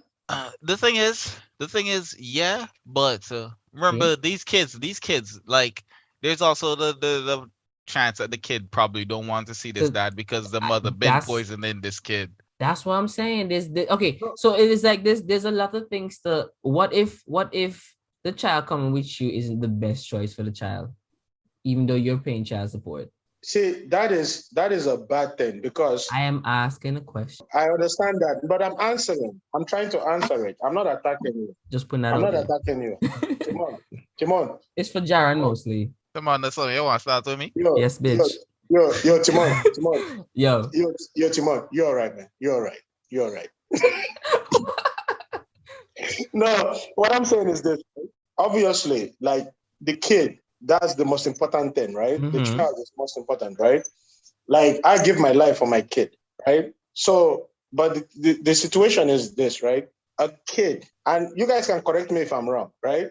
I mean, you guys are all men on the platform, and I think this way, but maybe you guys think differently. Mm-hmm. Am I wrong to say that a child needs both parents? No, definitely exactly. not. A child needs its father in their life. Exactly. So, especially if it's a boy, the boy needs the dad. It's an important thing because the mom can be like, "Oh, why are you doing this?" Blah, blah, blah, blah, blah. The boy won't listen. But if the dad goes, "Yo," the boy will be like, "Shit." That's like my cats. That's like my cats. Bro, Eric, if we talking to these cats, I say, "Yo, that's the upbringing." Sit down. Yeah, but subconsciously you're stuck to the tradition, and now you're bringing up the child in that lifestyle. Because Timon, you got to understand something, right? When I told you about Island 1, Island 2, you know what the problem was with the women? Why it didn't work out for them? Is this. They try to govern by committee. Oh, I feel like this should be this way. I feel like that should be this way. No, we should have a vote. Oh, we should vote on this. Oh, we should vote on that. You know what the men did? The man was like, you are an engineer? Okay, you used to work plumbing? You were an electrician? Okay, you used to work in fucking gold mine. All right. You're gonna be the guy. Okay, guys, we agree. Good. This one is the one. This guy is the guy who will cut the trees. This one will fucking get us the fire going. Whatever. The man said, okay, tell us what you want us to do. You, the fucking engineer, what do you think we should do? And the men fell in line because you know why? Men, we like regiment. That's why you have sergeants, captains, commanders, lieutenants, majors, generals, like that. Because we follow regiment. We get shit done quickly. We don't give a fuck about our feelings. We go what it is for the group. Because we got to get that shit done. Because guess what? Who gives a fuck about group if you're outside and the rain is pouring on you? Do you get it? We think differently. Women are emotional, men are logical. And that's what I'm trying to say to you, Timon, is this, right? I am trying to get women to think differently, to look at men differently, especially Black women. I feel like that's a lost cause. And I feel like your main focus should be on educating men on their self-worth and understanding their self. Because once a man knows himself, then the type of woman that he goes for or the type of woman that he attracts, it gets higher. Yeah, Jaren, I understand what you're saying. And obviously, men's self-improvement, that's a big thing. Like, you know, and we had this, in the beginning of this podcast, we talked about it, like men should do better. Men should like achieve more. But this is where I have to agree with Timon here. Like, yes, I'm not giving up on women. Like, I think we can get through. Even if we get through to like 10% of them. And we say, because it happened in my family. You know, remember, Jaron, I was telling you, like, the girl that, she was like forever single. And because she makes so much money and she takes care of everybody, right? Nobody told her nothing. And I said to her, I'm like, listen, you basically like a fucking pump and dump. That's what you are. She's like, excuse me? I'm like, oh, you excused? The door is right there. You can leave. Ain't nobody holding you back. I told her you're a pump and dump. Because guys, they grab you, they pump, they dump, they move on. You're 37, you're on the other side of 40, you're going to be there soon. What the fuck you being picky for? And guess what? I was able to introduce her to a guy who is a construction worker, who has his own like renovation company. She wouldn't have looked at the guy twice. But now, guess what? They married, she's pregnant, and they're happy. You see what I mean? Because why? I told her, take your feminism, roll it up, and throw it in the fucking trash. And get your shit in order. Like, let that shit go. That feminism crap, you got to let that go. And you know what she told me? She said to me, I was talking to her like 2 days ago, maybe 3 days ago. She said to me, she's like, the best thing to ever happen to me. She's like, I used to think like a lot of these feminist women. And she's like, I don't feel more fulfilled than I do now because I'm with a guy that if I'm in trouble, if I have to lift something or I have to get something up, whatever, this guy is there. This guy, like, it's like, I feel so like fulfilled as a woman. She really says so? Huh? She really says so? She said that to me. She said she feels more fulfilled than a woman because she knows, like, if she's out there, somebody can protect her. Somebody got her back. We all need somebody in this life, man. We're social beings. Independent woman shit doesn't work. It doesn't fucking work. Well, the next podcast episode will be talking about life. And then we can really kind of figure out like where we really have these ideas from. Because as a person, and we're gonna close off right now because man's have shit to do in the morning. So we're gonna pray after. Anyways, so I know as a person, I think I am not gonna say fully free in the sense of the word, but in terms of my thoughts, I do what the fuck I want. You know what I mean? It's like I evaluate it. I evaluate the risk. I evaluate the profit. I evaluate everything from as far as my mind can compute it. You know what I mean?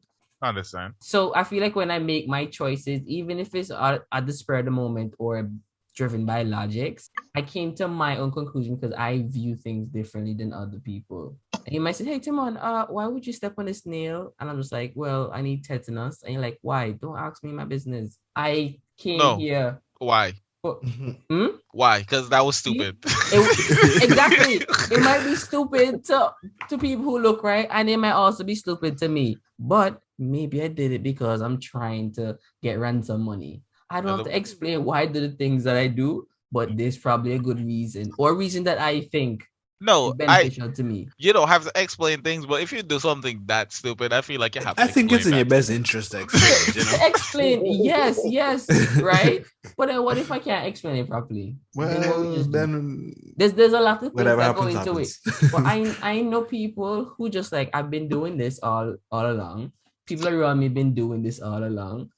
So it's hard for me to step out to the bounds of the line because this is what I know. This is what I'm indoctrinated in. You know. That's how that's how poverty like stays the way it is. So when we make these decisions and we say it's just what it is or it's just that, why? But you need to understand, Timon, you as a man with purpose, right? You as a man with purpose. Why is purpose you're not going to that in this situation right now? Sorry for cutting you. But why is purpose something that you value that much? Because it's the reason to get up and to do things. It's a reason. It's the driving force of you. But what if music is my driving force to waking up and eating food is your driving force to waking up? Because it's not the same, right? Eating food should not be a man's driving.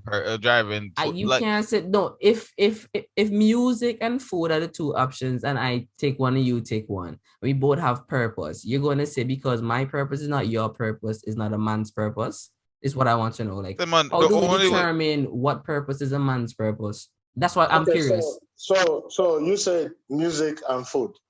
So Timon, that's a misnomer because Timon, me as a man, right? My goal is to start a family and to provide, right?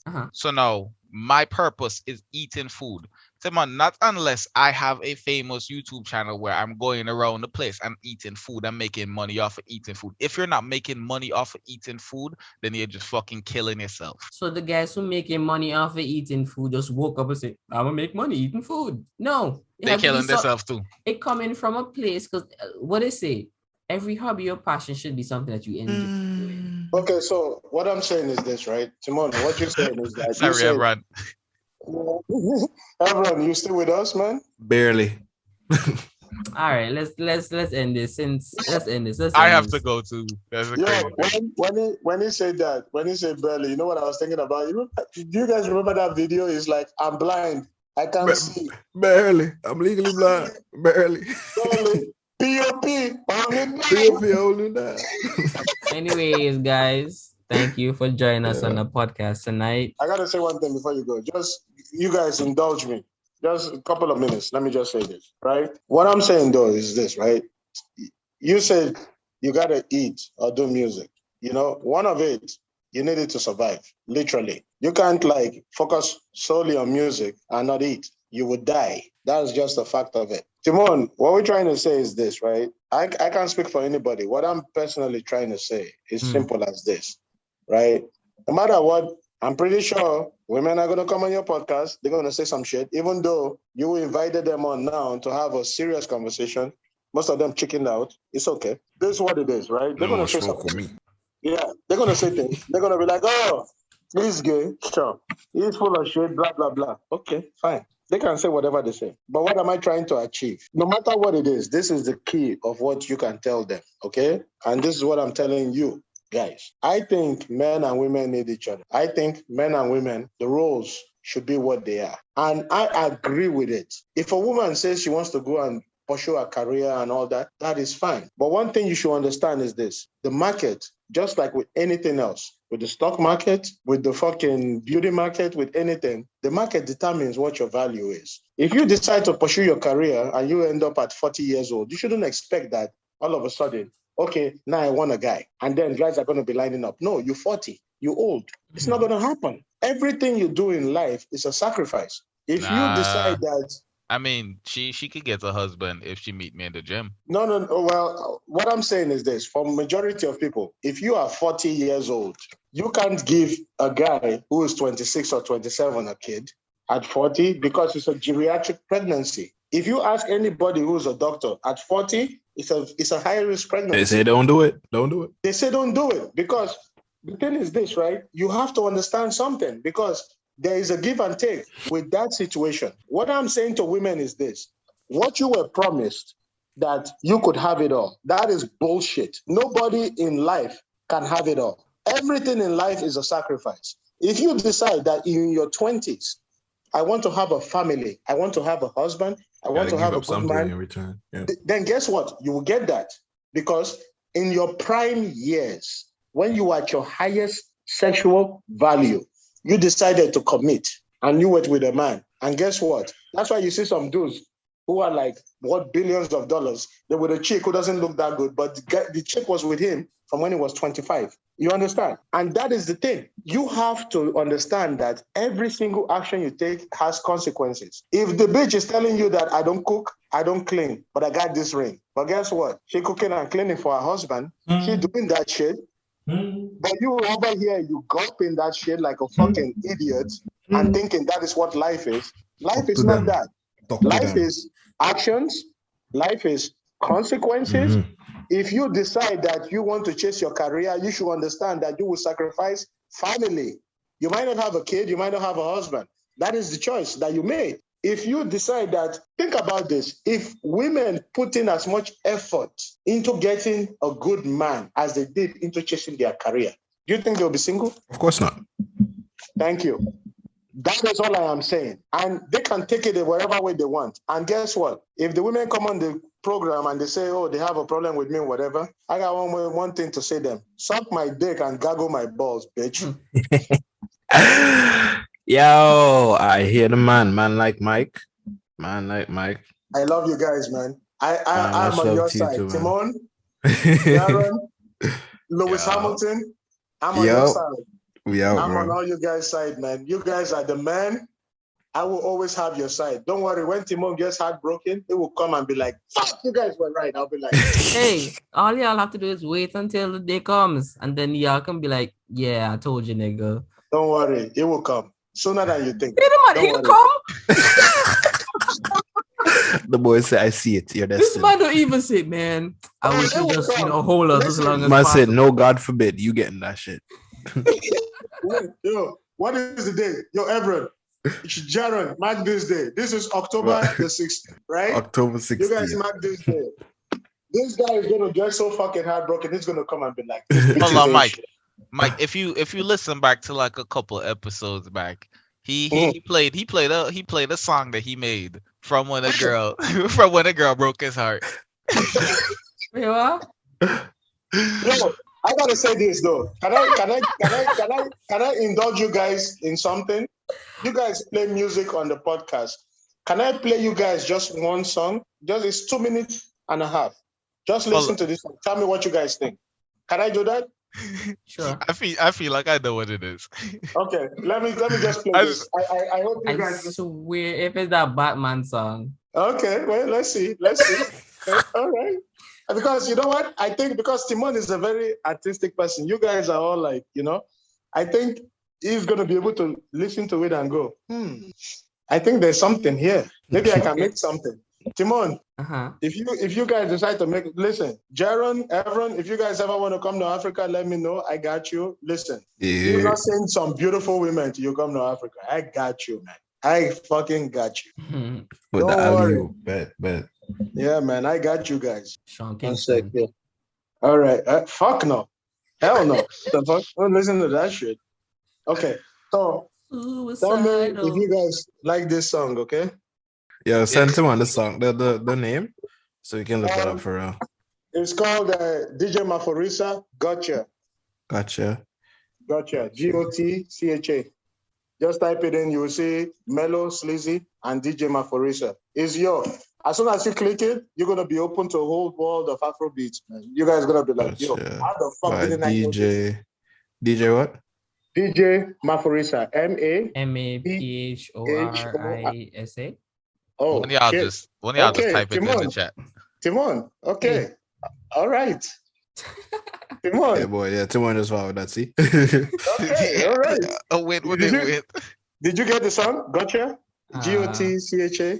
Timon, right.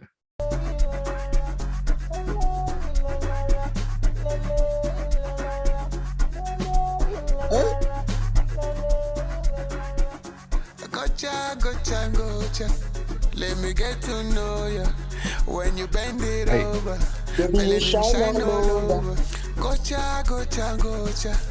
Let me hold you. Bro, I'm high and I'm like falling into the beat.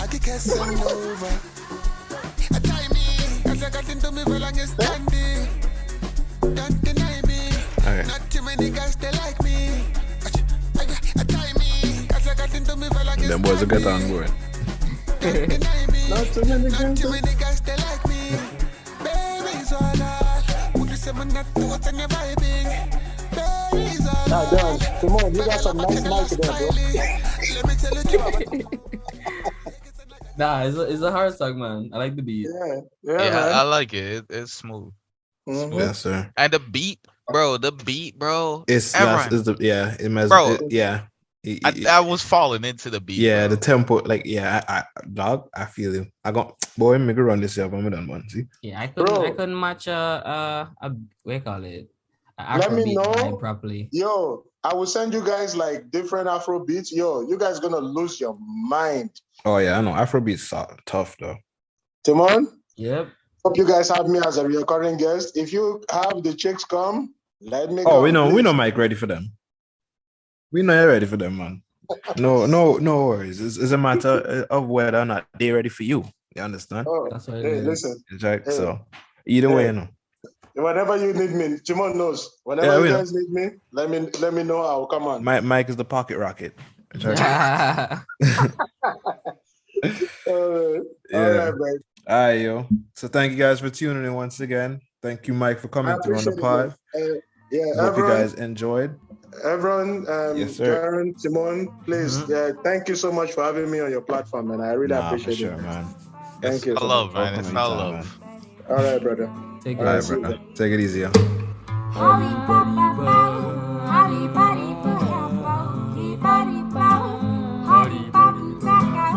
Darling, darling, darling, please stop driving me crazy all night long.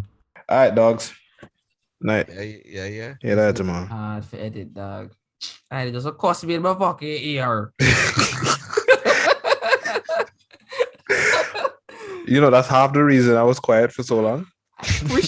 I saw what you were doing. I was just like, man, thanks, everyone.